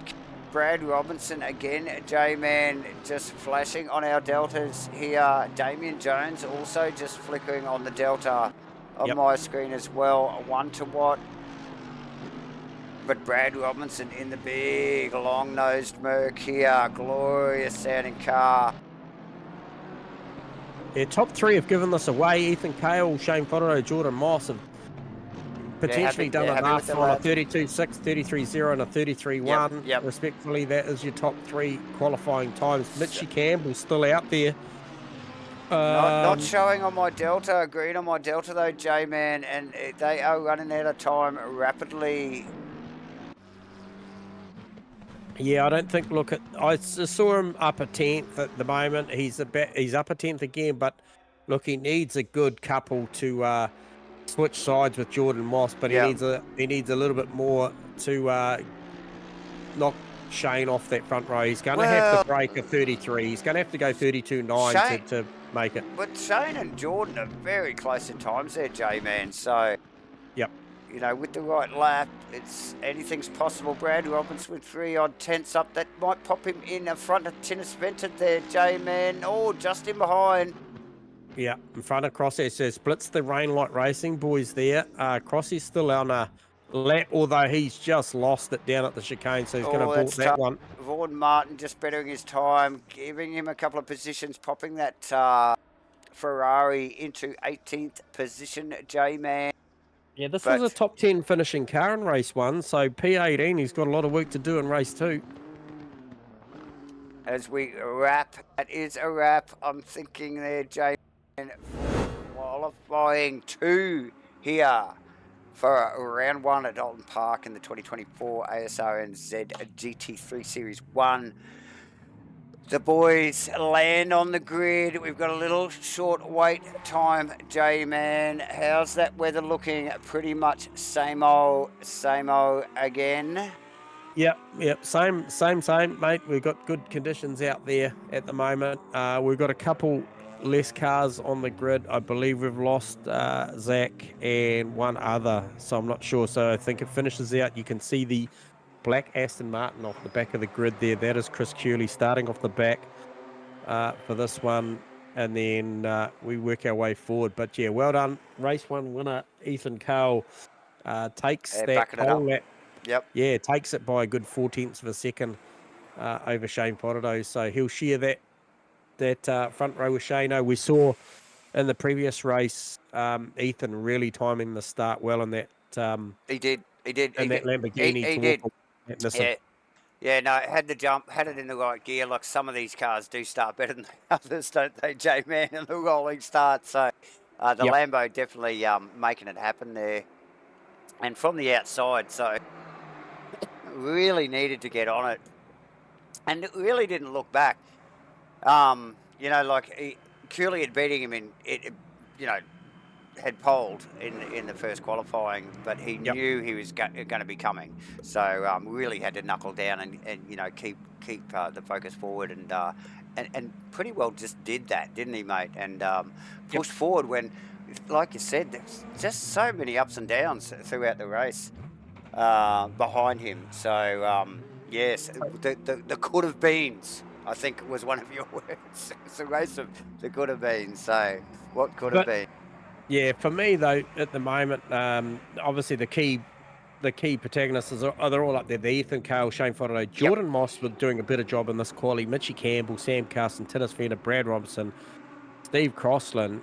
No disrespect to Rusty, because I know he can race really, really well. But that top 8 is exactly where I expect them to be right now. I mean, that could be in any order. Yeah. And then obviously, you know, you mentioned the speed of John Carter. He's there in P11, but Rusty Shackelford, Stu Aerosmith, that P9, P10, couple of 777 cars. Obviously, 777 super well represented here. P3, P7, P8, P9, P10. Yep. And then I think we go down to around about maybe somewhere around, P17 and then P18. So 777 well represented here. Got guys up the top and guys in the middle and guys down towards the back end. So, looking forward to seeing what that, for me, the Ling Ling Porsche, Ling Ling Porsche off the start, seeing if he can really muscle up on Shane Fodderday down the inside of turn 1. Yes, look, interesting race actually, J-Man. Look, because you know, quite often we see, not here, but you know, like elsewhere, is the mid-pack battles, J-Man. You know, like really, and we just didn't see that here. It was like the back end of the top end of the field. You know, it was like, you know, so from 10th forward, that's where the fight was here. To you know, like in race 1.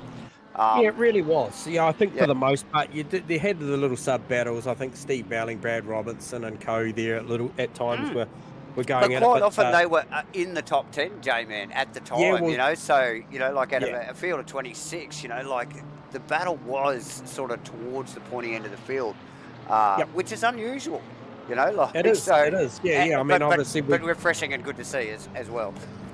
Yeah, as you mentioned, even Steve with that late pit stop saw himself well inside the top 6, 5, potentially even late in the piece there with that later stop. So that saw him get out of that.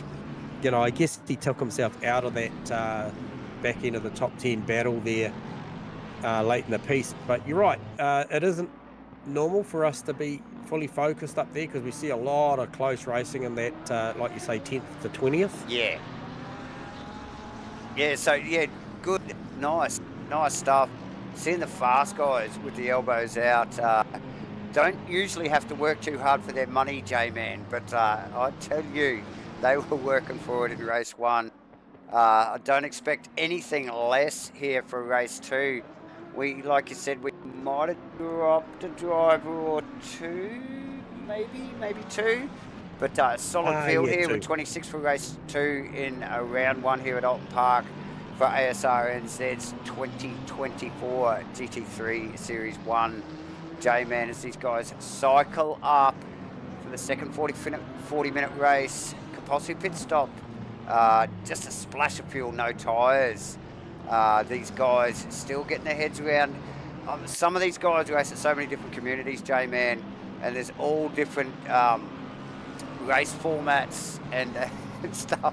So some of these guys take a little bit of back, just going, oh God, I didn't know I didn't have to change this, or I didn't have to do that. So they're still thinking, they're still getting used to it. So, and we're going to change it up all season, J-Man, as we see the come down to the final corner, getting some nice tidy formation there. Front row, Ethan Cale, Shane Fotterdo, Jordan Moss, Mitch Campbell, Sam Carson, Tinnis Venter, Brad Robinson, Steve Crossland. So that's a bit of a change up from the RLL boys. Rusty Shakovich, Stu, Ara Smith in 10th. We're going to go green any moment here. Ethan Cale on Fotterdo. Ethan Cale again gets just the slightest of jumps on the Datsun there. And round the outside for Mitch Campbell. Yep. Sorry, J-Man, on Geordie Moss there. He really didn't have anything forward. That is Tinnis Venter, actually just tucked in behind Geordie Moss, and then Sam Carson and Brad Robinson. So Tinnis Venter moved forward there, actually, I just see. So that nice work from Tinnis. Good, clean start up the pointy end, J-Man.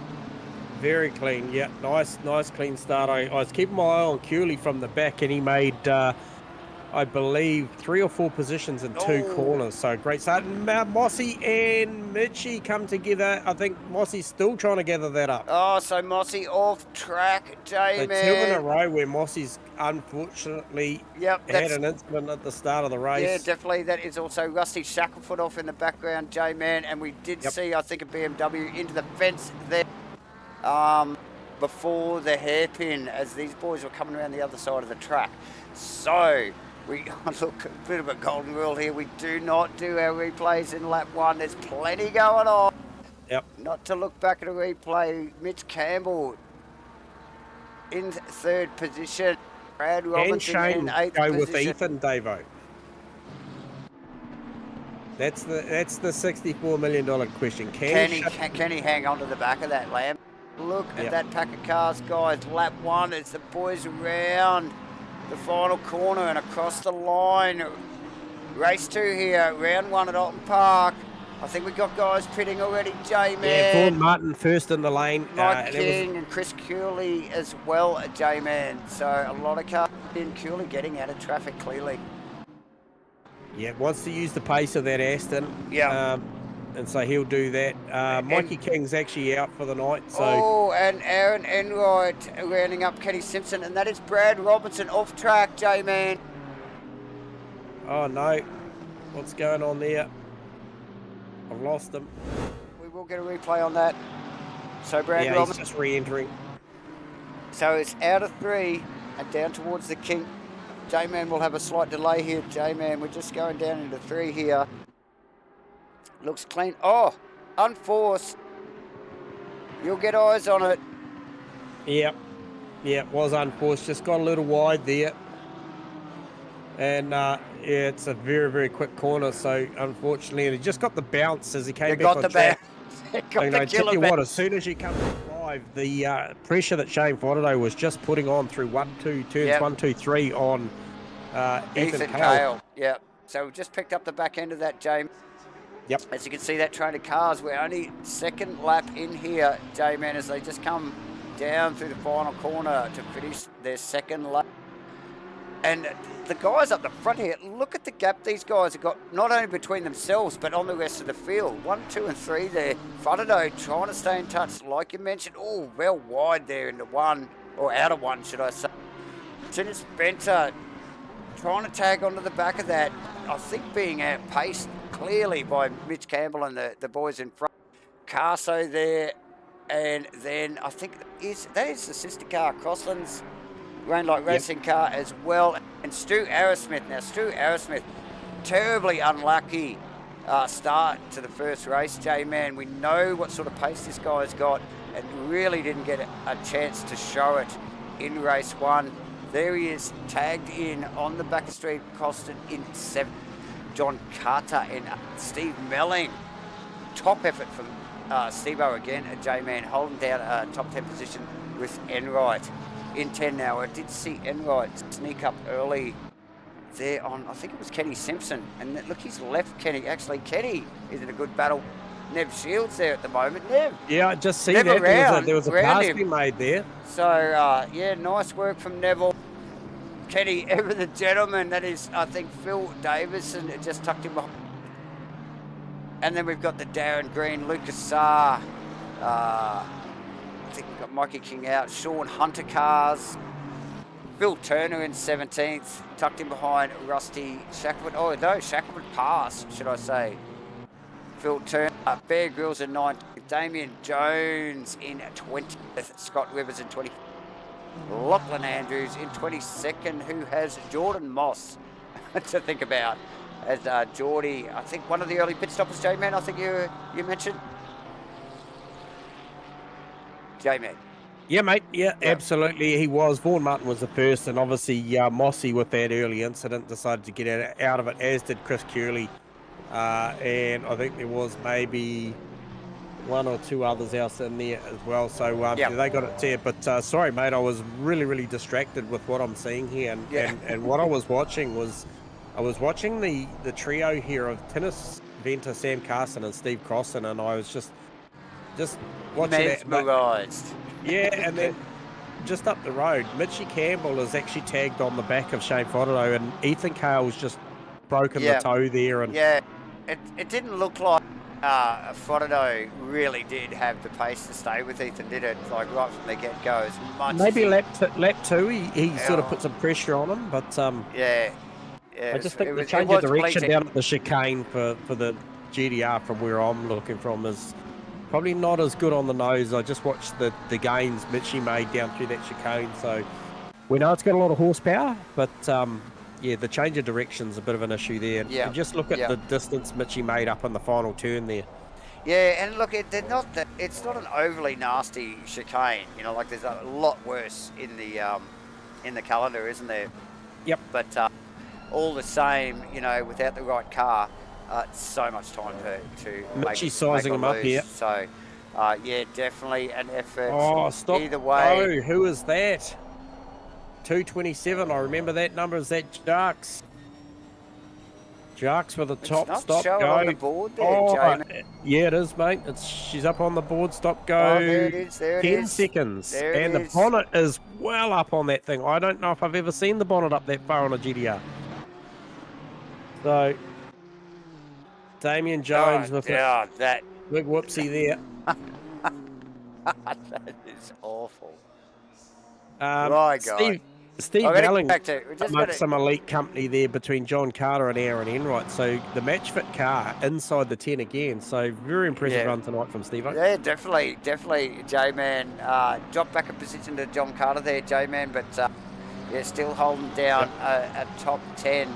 Like we were just mentioning there, Shane Fotterdo not able to run with Ethan. Ethan with his head down again here in race 2, J-Man. But now he's got plenty to think about other than Ethan Cale. He's got Mitch Campbell and Tinnis Venter on their way to have a party on the back of that Nismo. So he will be focused without a doubt. Who's going to pit first here? You know, like one of these guys are going to get in traffic or think it's just too hard, aren't they? And they're going to sneak into the pits. Oh, with Campbell very wide into one.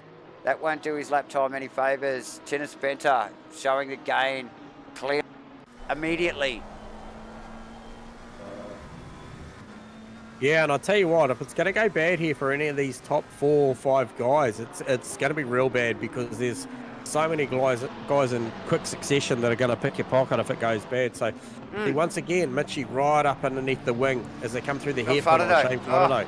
That's impressive. The brakes in the mid-corner entry for that McLaren over the next GDR level are very, very good. But then you watch how the GDR will stretch its legs as they come up over the hill. Yeah, look at the pull up out of there. Yep.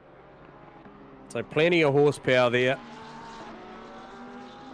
And Mitchie checking out. Mitchie got plenty to think about here, J-Man. The meat and the sandwich, and because Tinnis is speedy and he'll show his intent pretty quickly, but you know, like Mitchie really wanting, and obviously can see the McLaren's, you know, advantage in some parts of the track. It's really going to try and dispatch Fotterdo. Man, he's got some work on his hands there. He's in a really tough position. The concentration will be immense for Mitch Campbell. Again, down the back end of the circuit here, J-Man. Out of the final corner. So what's happened there? Steve Melling's got back through on John Carter. Okay, so Carter's had it slip up. Yep. That's unfortunate. Yeah, so Steve Malling holding down P8 at the moment, so you're doing a good job there. But as you mentioned, that battle, I feel like I'm scrolling up and down the field, and that battle is where it's at the moment for the top 4. The straight line speed of the Datsun is incredible. It's hard Campbell to is compete with he's all over him out of 3, and the thing just drives away. You know, like, it's impressive to watch. Yeah, look how close he is at the apex of the hairpin, and then just the sheer grunt of that Nissan.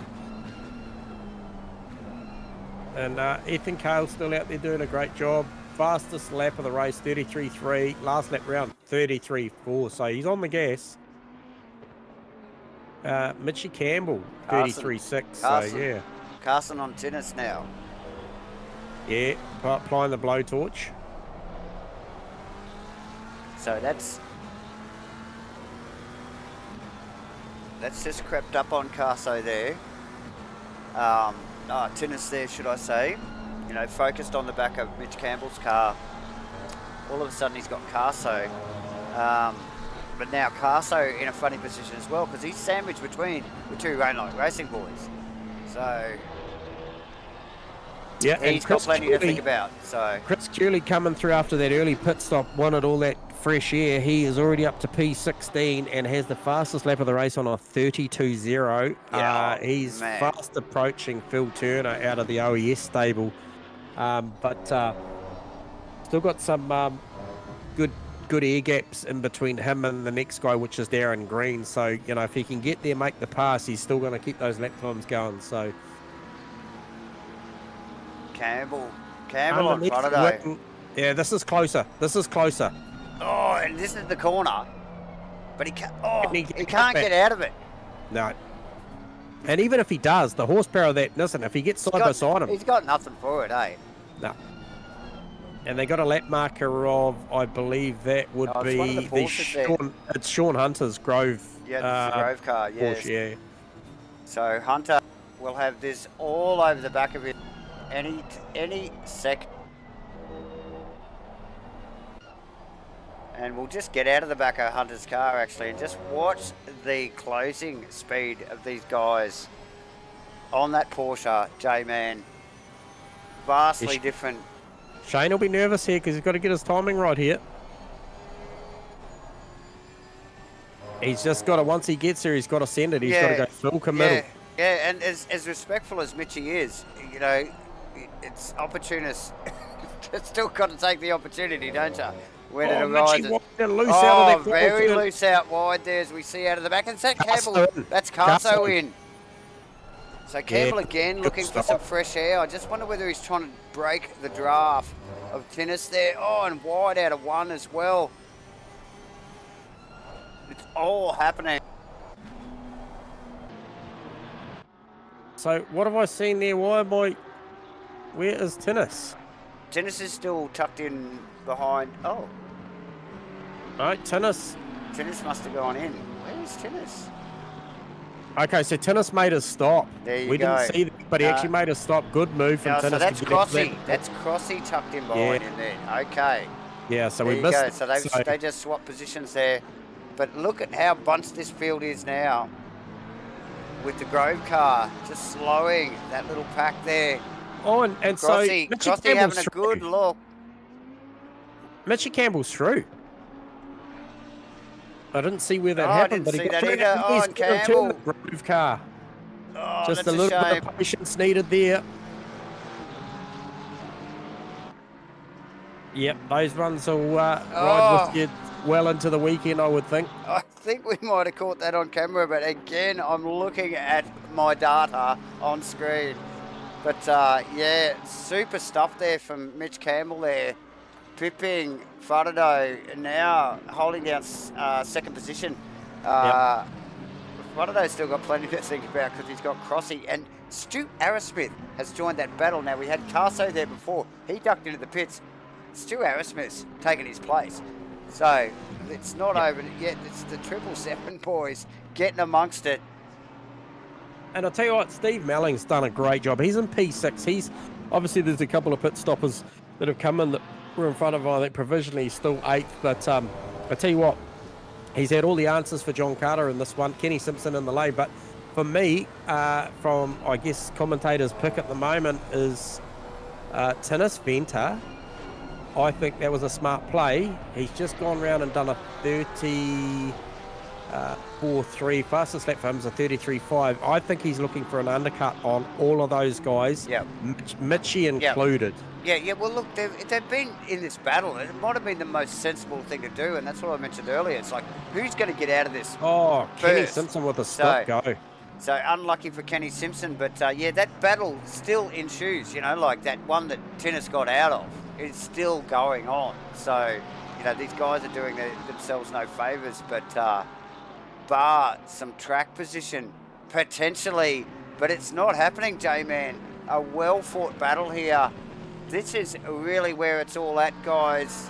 We're nothing showing on my data for close racing back in the field. Again, it's just in the bottom half of the top 10 here where it's all going on. It's actually in the top half of the top 10 this time, J-Man. That is very much the top half, with the exception of Ethan Carl at the moment, who is doing a stellar job in race 2 as he did race 1. Cooley looks like he may have called a night on this one. So that's a shame not to see Chris out there, because he was moving forward with some pretty exceptional pace. Some stat pace, man, as usual. Yeah, nothing out of the ordinary there, J-Man. As Mitch Campbell's actually just moved away from Fudderdo now. Fudderdo having to concentrate on it is Steve Crossland Porsche, Round Night Racing Porsche there, J-Man. Stu Arab Smith in tow, but Mitch Campbell with a little bit of distance now. Crossy applying a lot of pressure to that GR, but speaking with the same stuff is, how do you Mitch Campbell very, very wide through the chicane. Yeah, so we might horsepower of that GDR. Yeah, definitely. We need to get back to check out, I think it is Phil Davison, Rusty Shackelford, and it's Brad Robinson's Mercedes, which is out of position because he had an off. J-Man, he got the bump, as we saw earlier in the race, but yeah, hot on the heels there, so that's a good little trio going on there. As Shackelford having a go. And Davison with nothing there. No argument from Davison. Will he let Robinson unlap himself? Because he will be a lapped car. So, yeah, nice work there from Rusty, and nice stuff from Davison there. Yep. J-Man, Steve Crossland in the... Okay, so Fudderdo's lost who from behind him? He's lost Crossy. So Crossy's in the lane, is that what you just said? Yeah, so next off the rank will be Stu Arrowsmith. And now Arrowsmith is actually dropped back a little bit for some reason. Yep, so for me, Tinnis Venter, why can I not bring up Tinnis Venter? He is gone. We have lost Tinnis. Oh, we have too. I was just going to click on his... I think he had the best pit strategy there, J-Man, like you mentioned. Oh, it's so looking forward to seeing where... His bonnet's up in the pit, so he's had an incident too. So, bad luck for the Round Night Racing boys. And that's a long stop for Crossy. We look at this Stu Arrowsmith battle. He's got... Oh, that is... Vaughan Martin's going to round up Crossy out of position, here. J-Man. Yep. Because I'm looking at Stu Arrowsmith, the two cars behind him is Kenny Simpson and one of the Astons. And he should have Steve Melling and John Carter behind him, so I'm confused.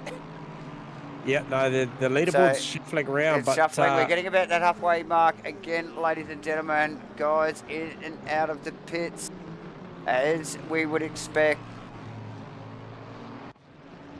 All right, come at us, boys, if you've dropped out or whatever, and let us know. Stu Arrowsmith in the lane. It was close on the speed limit. I think he might be okay. We saw that before. Stu pretty calculated with these stops. Oh, definitely. He obviously had to back up last time. He got that one a lot better. Yeah. Yeah, look, had a shocking pit stop, really, wasn't it, J-Man, in race 1. But how's the match fit car? How is the FHM match fit car currently running P5? How good is that? My old mate Steve-O's out there absolutely smashing it out tonight, doing a great job. Races out of the Pro-Am stable, and he's amongst some company. Now, who was that I just see? Was that Sam Carson rounding up Stu Arrowsmith on the pit exit? So that was a battle on pit road that ended up on track. And Okay, let's get that. Carson got the better of that. Let's get a quick replay on that, J-Man. As we just watch Arrowsmith roll out, we might actually see if we can just get a helicam replay on this. Do we have that? We do actually have that. Look at that. Here we go. There you go. There it is. Look at how close that is. It was tight. It was as tight as anything because Stewie was up to speed and Carso committed to the round the outside sort of deal. So there's an overtake right there. So nice work from Carson J-Man. Good call. Yeah, I didn't want to give up that right hand. He didn't, did he? Yeah. Good stuff. This is why we love the pit stops, don't we, J-Man? It really does shake things up. We love it. Frontado in third still. Mitch Campbell in second, really knuckling down now. Ethan Cale. Where's Crossy? Where's Crossy? No mucking around. Crossy is so that coming up. Put him behind Lachlan Andrews for P16. He actually repaired the car because the bonnet's down, so he decided to fix the damage. Yeah, so many pit stops to go still, J-Man, though. Be interesting to see where he comes out. Yeah, well, look, he's repaired the car, so he's got the best possible set of tools underneath him for the final 18 and a half minutes of this race. So he's thought about that as we just see Nev Shields in the lane also. Yeah, and still 18 and a half minutes to go, and we've still got a fairly large part of the portion of the field not to pit yet, J-Man. So there's definitely going to be a shake-up in the positions here. I think definitely. I mean, Sam Carson was in a strong position prior to the pit stop. He's currently the leading car out on track that has made his pit stop. The car's got pretty good pace. Fastest lap of the race to 33.7. Last lap round 34.1. He was engaged in that little bit of a battle on that out lap with Stu Arrowsmith. However, he's cleared off a little bit there, made a little bit of gap over Stewie. Only about a second or so, but he is eyes forward. But for me, it'll be seeing the likes of Shane Frontado and co, how they stop. Steve Melling's still doing a great job over John Carter, currently sitting P4 provisionally. What did Steve-O just lap there? 35.1 the last lap round, best lap of a 34.6. So Steve's got good pace. I think it'll see him inside the 10 comfortably this race. Yeah, nice work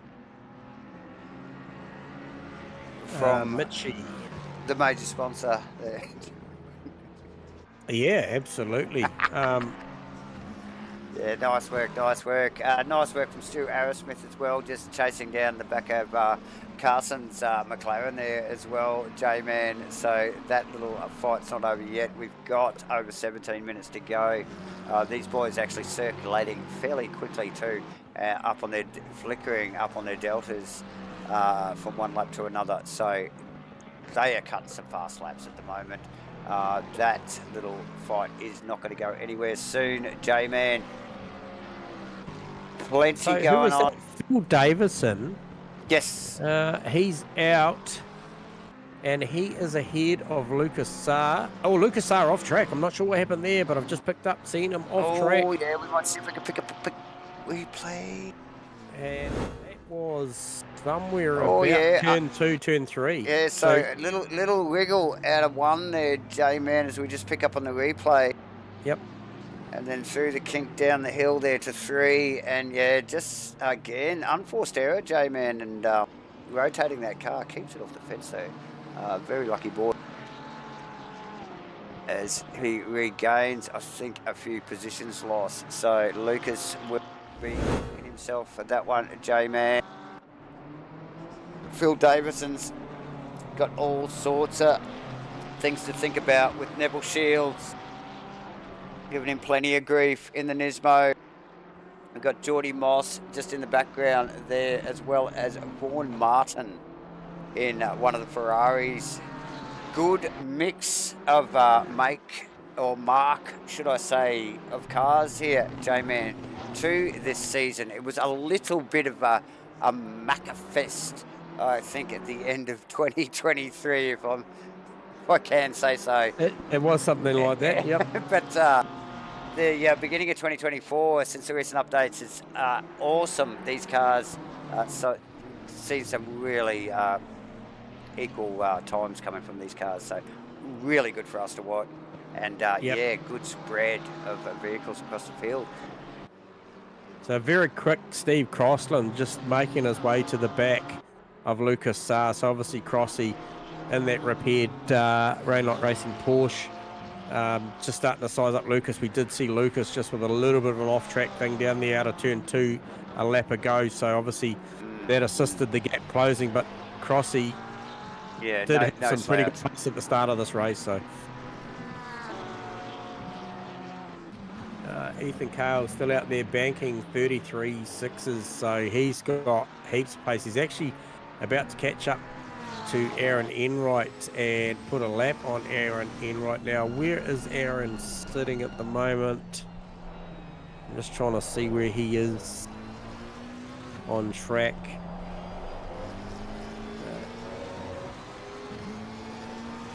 Okay, so he's P18, so he just, Aaron steps aside, lets Ethan go.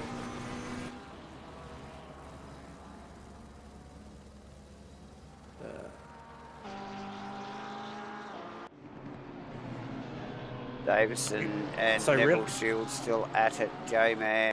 There's plenty going on, actually. We've got... the tides have turned, though. It's not up the front now. There's a big air gap, so it's believe it's 10th, 11th, 12th is the battle to be watching. Oh, big wiggle for Neville Shields there. It's going to give a big invitation to Jordan Moss. Jordy Moss in there behind, J-Man. Who's next up there after Jordan? That's Vaughan Martin. That's Vaughan Martin in the Ferrari, J-Man. Yep. These guys have been circulating for the last few laps fairly tightly. Jordan Moss now showing the nose, really showing some intent on Neville Shields in the Nismo. He's in the nose on the inside. Vaughan's looking racy too off the back of this. He closed that gap. He'll want to go with, I would suspect, if Jordan gets past that Nissan there, J-Man, Vaughan will want a part of that. He won't want to knock the team principal off the track though. No. In the process, no, definitely not. Still plenty going on. Stephen Melling brings the match fit car into pit lane. Wasn't the best looking stop. It kind of kicked him to the side. Something a bit weird there, but he does get going again. I'll be interested to see if, he's actually made the stop. So excellent. Where's this going to bring him out? He'll be looking to see where Carso is. Carso Stewie are through. I'm just going to go helicam on Steve-O and see if anybody's we got helicam near on him. Steve-O, J-Man, and he is out into clean air by the looks of it, over the back spoiler and the SJS logo. No threat from behind, so nice work from Stephen. He's popped out. Where is that? He's popped out 8th, and prior to that stop, he had John Carter is that it? And Rusty Shackelford behind him. So. Okay. Wow. So as long as he does a good job here, that's not a bad he'll be effort, well J-Man. Lachlan Andrews in the lane. Who else is in the lane? Greenie and Scotty Rivers. I've got to go back to this Lucas Steve Costin thing, J-Man, because it's just not going away. yeah, it's heating up. Lucas with some pace in that McLaren tonight. He showed it in race 1 and really not happy to give up unless Costin can get some serious overlap on this car. Not happy to give it up at all. He's got a good run out of the chicane. Can he get close enough down here? He's ranging up. Oh, it's Lucas. Is that Lucas? No. He still holds it out. So just that little bit of punch. He gets an odd bump there through the middle. It was odd, wasn't it? It put him off just that little bump in the nose before he got to the second apex, and that was it. Lost the momentum and the turn in. First time in the last probably 8 to 10 minutes that I've seen Mitchie bring that gap down below 5 seconds. Can he hold it on the Delta? I'll just have a look. 4.9 again, yeah. So he's just brought that down. So comparative laps between Ethan Cale last time round and Mitchie Campbell was a 34.7 for Ethan Cale and a 33.5 for Mitchie. So Wow. fair bit of pace difference there, but the gap, There like I is, mentioned, there is just under 5 seconds. So I'm real interested. So Phil Turner in the lane at the moment. I'm real interested to see. Oh, is that Lachlan Andrews around? One of the white McLarens. Darren Green. Greeny. In the Lambo out of 3. There you go. No, Darren's in Aston. So we've just seen Crossy and Lucas Sard just slip past a turned car there. Okay, out of 3. That was. And very close, and these guys continue their battle, literally unfazed from it. So just the focus from these guys is next level, Well, isn't it, Jamie? That's it. You've got Phil Turner, Kenny Simpson's for a move down the outside, inside. Oh, he's got it wrong. He's going to go grass. Is he going to clean anyone up? Misses everybody, takes the sign out. And it's still going. Oh, just comes so close to Fotado there. I tell you, that was pretty tight. I could see what Kenny was trying to do. Let's get a replay on that, J-Man. Yep. He's coming all unstuck there for Simpson. He just come round 1. Car coming, exiting the pits here too. So just to throw an extra little mix in there, like you said, just gets it wide. Yeah, Just lost his focus. I think it was that car coming out of the pits there, J-Man. Yeah, bowled wide down there, and he was lucky to get away with that and keep it going the right way. Yeah, it looks like he might have just sort of given the boys a little bit extra room, and it really did suffer for it. So, Bear Grylls just gives the way to Shane Fotado there, but I'll tell you what, he's going to be vulnerable now to Phil Davidson, I think. Is it? Hang on, no, Phil Turner. Might be Phil Turner.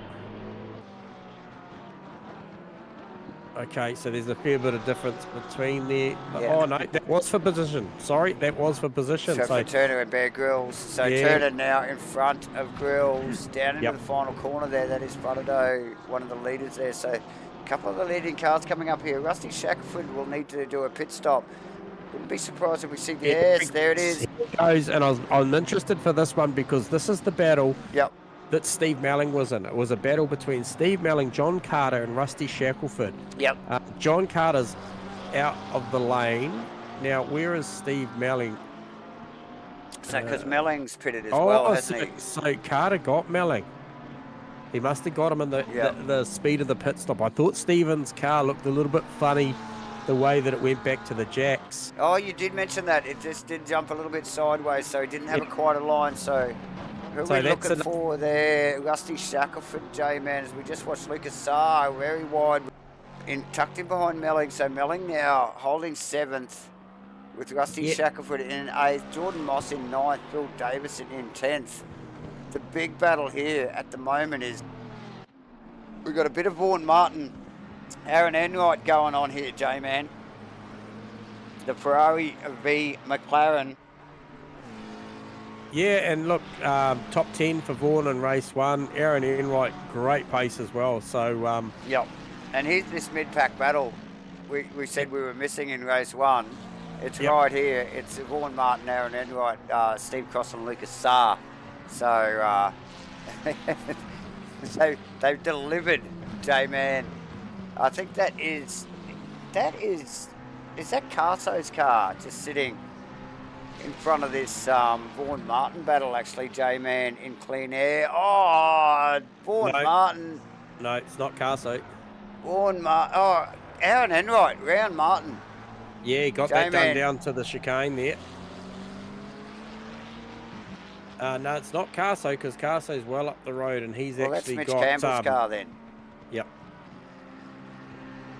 So, yeah, nice exchange there from the Enright and Martin car. Martin's plastering and Aaron Enright. So, the question for me is the match fit car got enough pace to catch back up to the John Carter car in the preceding 5.5 minutes. The gap is 2.4 seconds. I think on sheer pace, I think Steve-O can get to him. Whether or not he can do anything about it, that'll be another question. But that battle has been a 40-minute battle for those two boys, so they'll walk out of this smiling regardless, because they've gone at it for P6 and P7 respectfully. So Mitchie Campbell in the lane. And that was out of P1 because Ethan had already stopped, but it won't be for too long before Ethan shows up on my data and claims that back, I wouldn't think. No, definitely not. J-Man, I'm just having a whisper to the camera boys to see get a bit more airtime for this matchfit car. Yeah. It's a damn fine looking car. Yeah, so nice work. Like you just gave us the rundown with Steve Melling. Does he have the pace? Quite possibly, my friend. Heading towards John Carter. Yeah. Either way, good solid 6th position or 7th position currently. Yep. Tennis, we have lost. Rusty Shackelford has now pitted. We have a fully pitted field. We have a little over 4 minutes to go. Where is the battle, J-Man? I think, for me, looking at it, I think Stewie Arrowsmith's trying to still take something to Carso, but it's actually just behind them. It's a lot of positions back, but it's the Phil Turner and who was the other car? Lachlan Andrews. That battle was pretty stout. Just scanning at the moment, mate. Looking. Yes, the field a little spread here at the moment, ladies and gentlemen. As the guys chasing it down to the end. There's only a little under 3.5 minutes to go in round 1 here at Oulton Park for ASRNZ's 2024 GT3 Series 1. It's the first of 8 rounds, J-Man.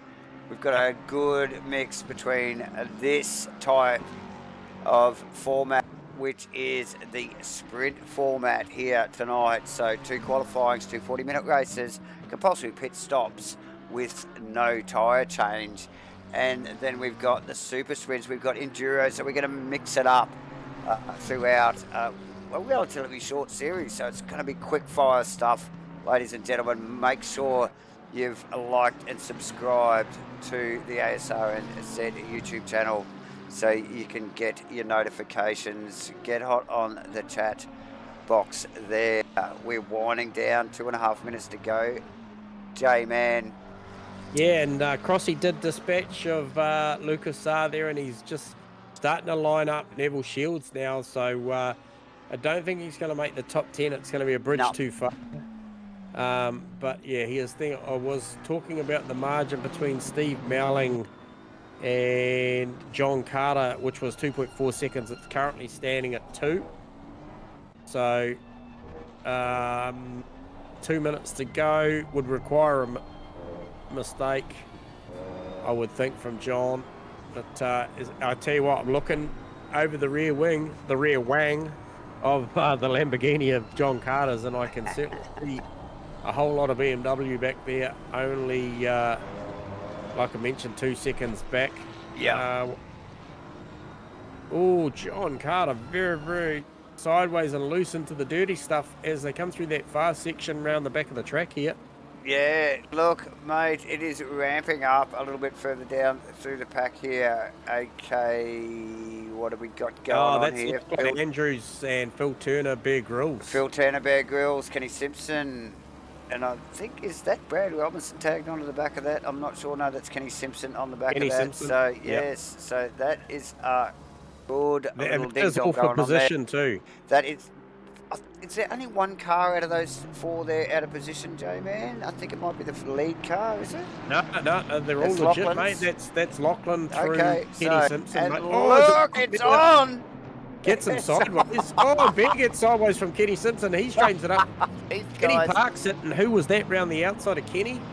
None other than John Carter. Is that John Carter's car? I think it was John Carter. Yeah, and the boys. So and Steve Melling. Oh look, and Bear Grylls now off track. Probably just let these fast guys through. So Melling probably just thinking, oh geez, that might have just given me a 10th or so there, J-Man. There's only 25 seconds to go in this race. The leader is on the final lap. These guys are running it out of time quickly. But it's, as usual, J-Man, right down to the freaking wire. These guys just go at it. Very much so, yeah. And I mean, those margins out the front were pretty static. Ethan got out there and pulled that margin over Shane Faraday. Mitchie Campbell got the job done. We didn't see it on camera, but he got the job done over Shane Faraday. But however, Shane's had a solid third all race. For sure. Another thing we didn't see on camera as well was Steve Crossland past Lucas Saar, now giving Neville Shields plenty to think about for the final just minute and a half or two of this race. Still going on with Lachlan Andrews and Phil Turner. There is all sorts of stuff going on here. Look at Phil Turner.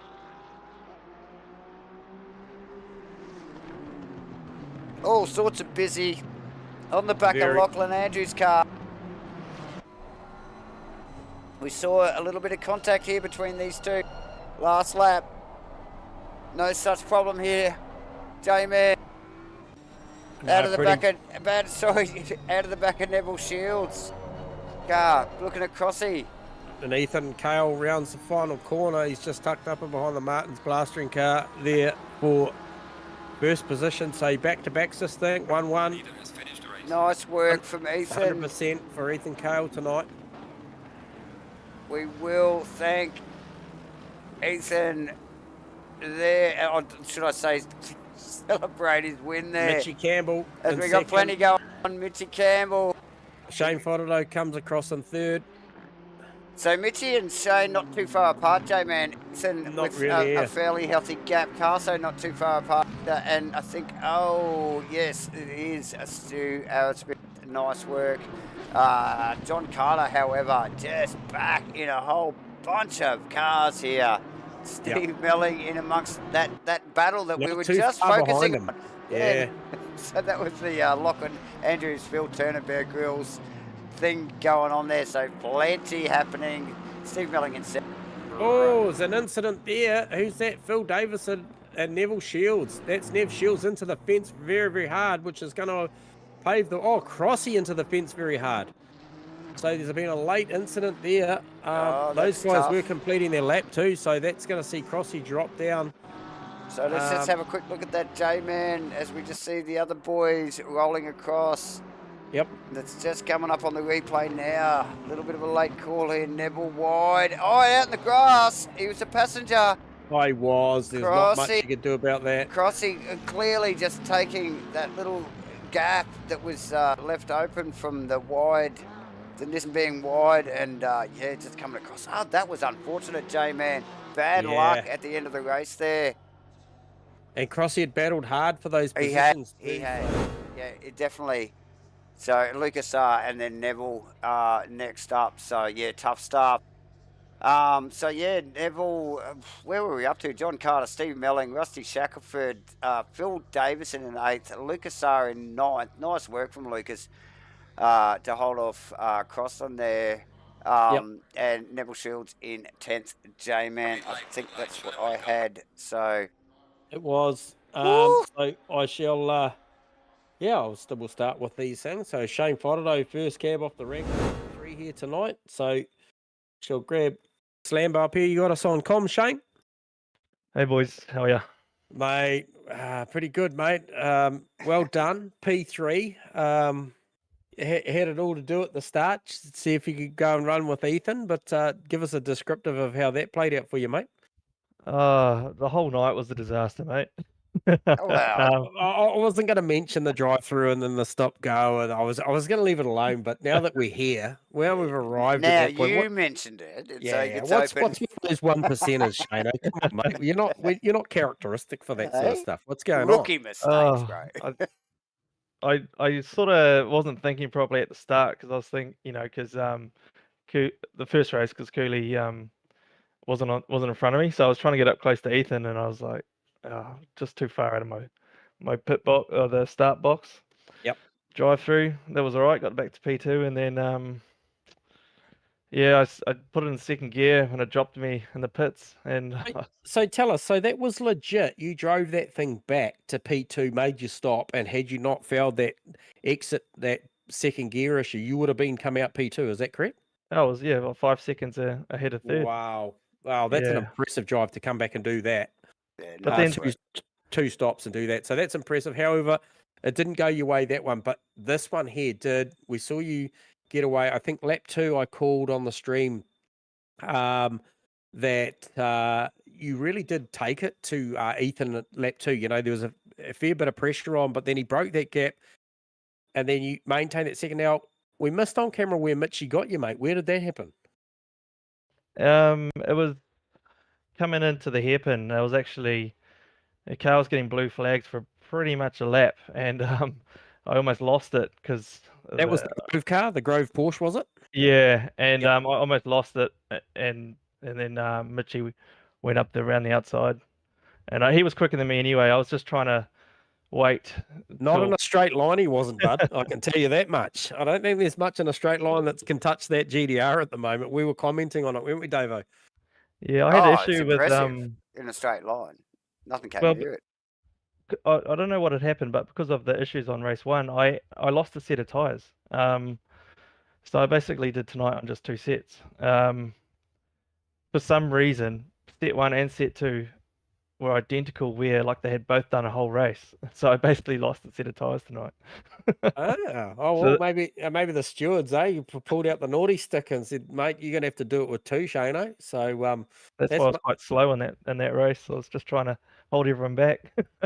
yeah, hey, look, it was still nonetheless, man, it was an impressive drive. You got that thing wound up. It was really impressive what you were doing. I think it was out of turn 3, wasn't it, Davo? Just the sheer horsepower. Oh, And we could Yeah. see how much mid-corner and brakes the McLaren the McLaren had. had. It just Yeah. didn't deliver on the exits, and the Nissan, even when you're tucked under his wing on the exit of the corner, he just couldn't catch the slip. It just drove away. Yeah. It's hard to Um, watch. So anyway, that's a good way. Race 2 is a good way to redeem yourself to get on the podium. Because I tell Absolutely. you what, it's a tough field, and I mean, there's going to be Yeah. some great stories out of tonight, guys. Really, really happy with the results. You know, we've got some pro-ams mixing it well inside the 10, and we've got some pros that probably just, unfortunately, we've seen some disconnections and stuff didn't deliver. But you did a great job that second one, mate. I think you redeemed yourself, and that race 1 drive was impressive to get up to P2. Cheers, mate. Cheers, guys. And congrats to Mitchie and Ethan. Yep. OES 1, 2, 3, I think. Yeah, all you boys out cheeky there buggers. representing. Yeah, well done. Yeah, you got to call it, mate. Well done. Props to you. So, Cheers. cheers, Shano. Talk again. Yeah, good up. one. Bye. Thanks, Good Shane. All Shane right, Frado, everyone. Yeah, hard, tough night for him, but delivered in the end. But it just shows you that just that determination. You can push through it. So you can.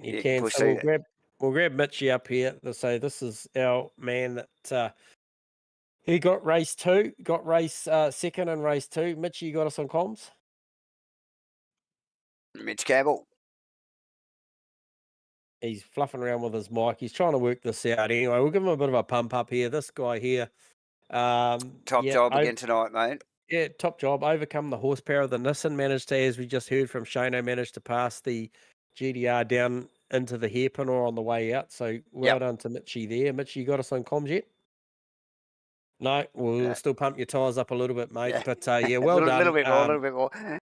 Yeah, we There got he you, is. mate. We got you. I don't know if you heard what we're talking about, but I can. yeah, no, well done, mate. Give us a bit of an insight to that, and want to just ask you about the tyre strat plus the track limits out there tonight, mate. Give us a bit of insight to how your night went in race 2.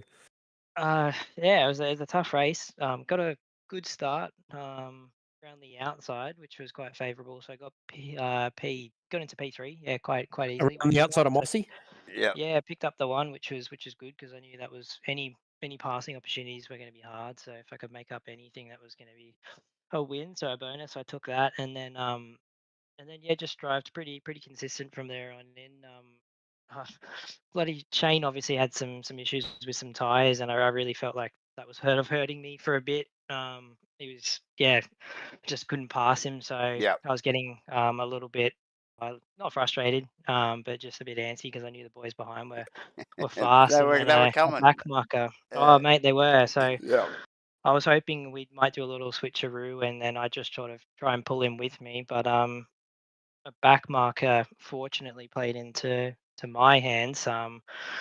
I mean, we made contact, but I mean, I think we'd been trying to pass him for a couple of laps, so I don't know what the ruling will be there, but it was now or never sort of thing at the time, so I did it and pushed on. But cuts were not too bad. Kept it pretty clean. I think I had the 2 and I had 3 race 1.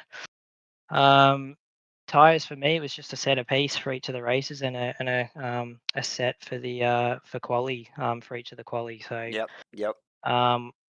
really wasn't feeling confident at all coming into this one. So what you're saying? wasn't- So what you're saying is you used one set for both qualies and then a new set in each race. Is that what you call them? Yep. So we one heard that. set We heard that a quali, little bit tonight. I think we heard that. and then a fresh set for each of the races. Yep. Toyed with the idea of pitting for tires during the race, but then I realized a lot of I don't think anyone from what I could sort of gather was doing that. The pit stops were quite quick, so I quickly got rid of that strategy, and it was just a quick top up of fuel, and Of course, off we went. But no, pretty happy. Yeah, unfortunate luck in race 1 got cleaned up coming out of the pits. Car looked awful. It was driving like a dog. Oh, Yeah, mate, you should have seen it from the outside. Yeah, I was making that thing as wide as I possibly could. Yeah. Hey, look, good opening account there for your race round 1 anyway, mate. Like we mentioned to Shano, you know, it was a really strange night on the broadcast. We tend to see some pretty hot battles in the mid-pack race. Race 1 delivered it up the front. And then race 2 delivered up the front for a little bit, and then it went towards maybe the mid-pack battle late in the piece, because you guys, the sort of that 1, 2, 3 really did spread out. I was monitoring the gap between you and Ethan, and I saw you pull it down below 5 seconds, but I think she was all sort of done then, and it was, he had enough track position. But real impressive drive, especially on Shane, the way that GDR had so much horsepower, but you managed to make that entry apex work for you, Mitchie. I think it was around the outside, kind of the inside of that fast left-hander, and used the right hairpin to my favor. But it was really only a couple spots where I could make it work, so I really had to just kind of be a little bit aggressive. But I got it done, and happy days. And I don't know what happened lap 1, 2. I had a little, I think it was lap 1, had a little off, but made contact with someone. I don't know. I haven't had a chance to look at that. So if that's my fault, I apologize. I'm sure if you contacted with someone, mate, someone will be contacting you. Don't worry about it too much now, mate. Just enjoy whatever you got at the moment. Yeah, so, definitely. Yeah. That was a good outing. So pretty happy. Yeah, well done. Good field, good racing, Mitchie. No, cheers, mate. All right, guys. Well, congratulations. Thanks, Mitchie. Best of luck, cheers, mate, next week. Hopefully we're talking to you again next week. I am going to do another interview, but we have lost our race 2 winner. But anyway, thanks, Mitchie. We'll talk again soon. Up in the lounge. Oh, is he? Okay, copy. Yep. Thank you, Mitch Campbell there. The race 2 second position, J-Man. Yeah, Good and effort. we have got the race 1 winner here. I didn't see him hanging out in the lounge. He's probably spraying champers everywhere. I don't know if I'd be doing that yet, but mate, I reckon. Look, it wasn't quite 30-odd seconds like it was in race 1, but however, out there meet and drink again, mate. You probably showered up, ready and done, mate. The car's on the transporter, mate. What a super effort tonight! Like race 2. Backed it up. Pressure from Shane Fodeno at the start of that one, Ethan, but you weathered the storm and then just checked out. Yeah, I think I decided to put a bit more fuel in it this time because I knew that I wasn't changing tires and stuff, and it probably slowed me down a bit. Saw Chris rejoined as well, and he pit quite early, so I also did push quite a lot as the bloke's just a weapon in that car around Oulton Park. So had to bridge somewhat of a gap, and I think just burnt myself out a little bit too early, so I just had to cruise at home.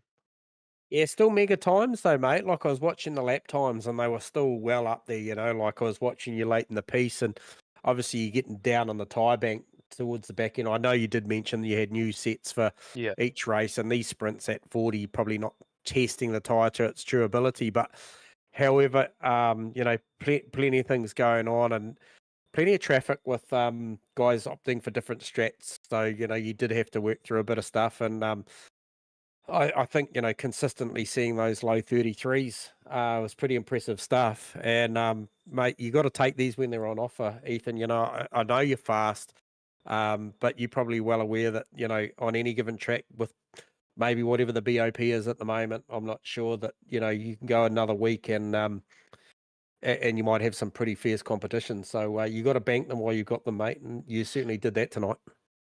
Yeah, exactly right. Yeah, doing mid to high 33s probably wasn't as focused as I was the previous race, and yeah, wrist was getting a bit sore. I've been doing a fair bit of racing this week, so Oulton Park in the Lambo, after driving for about 2.5 hours tonight, does not tickle the body. Yeah, I mean, as we all know, shit can happen at any time. Yep. So yeah, just got to capitalize on other people's mistakes, or just max speed. And next week for Indy, I'll be able to put a little bit more practice in as well with one of my teammates too. So hopefully it'll be a bit of fun. Yeah, nice. So we will make sure that skin's locked and loaded in there for next week. But we were informed by Shane that yes, that was an OES 1, 2, 3 for race 2. So props on the team for that. That's a well-organised, well-oiled team.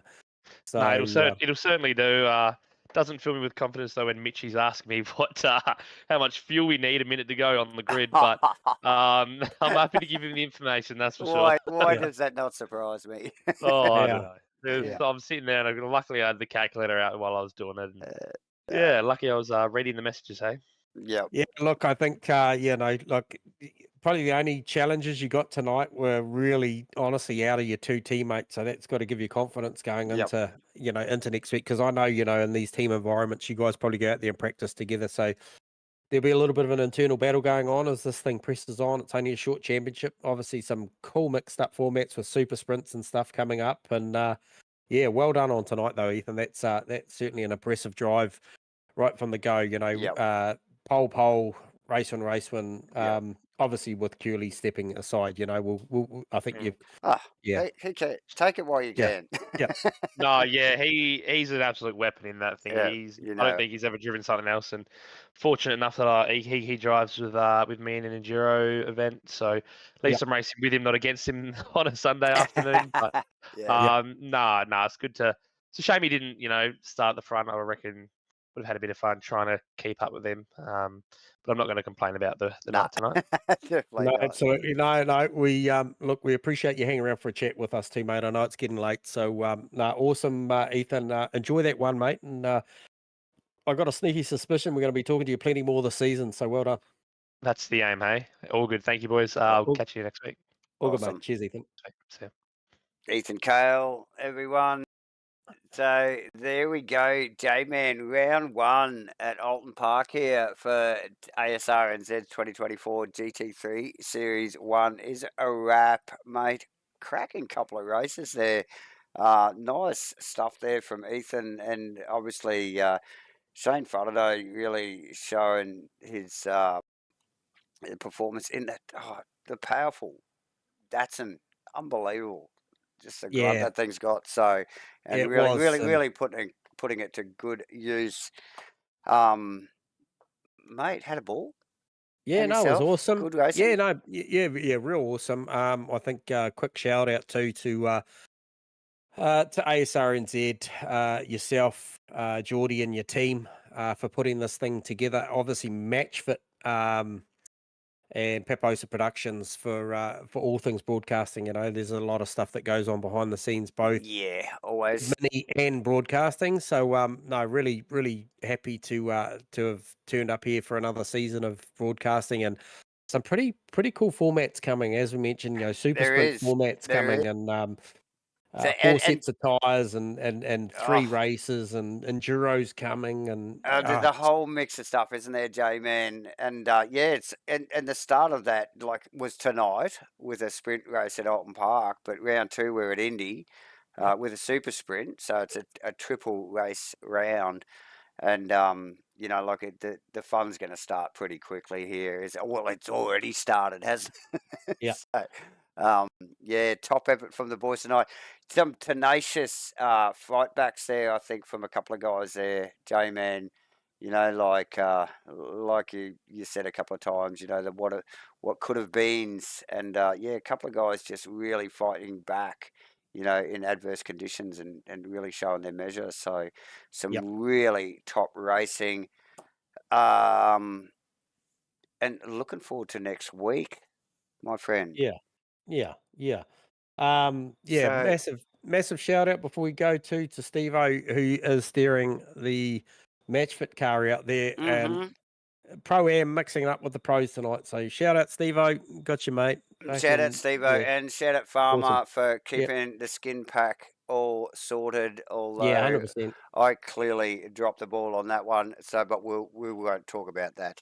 But what we will talk about is Indy next week. And remember, like, subscribe, hit the notifications, hit the buttons, people. Join us next week at Indy for a super sprint. J-Man, it's been an awesome night. And thank you, everybody that's joined us. See you all again next week. Deal.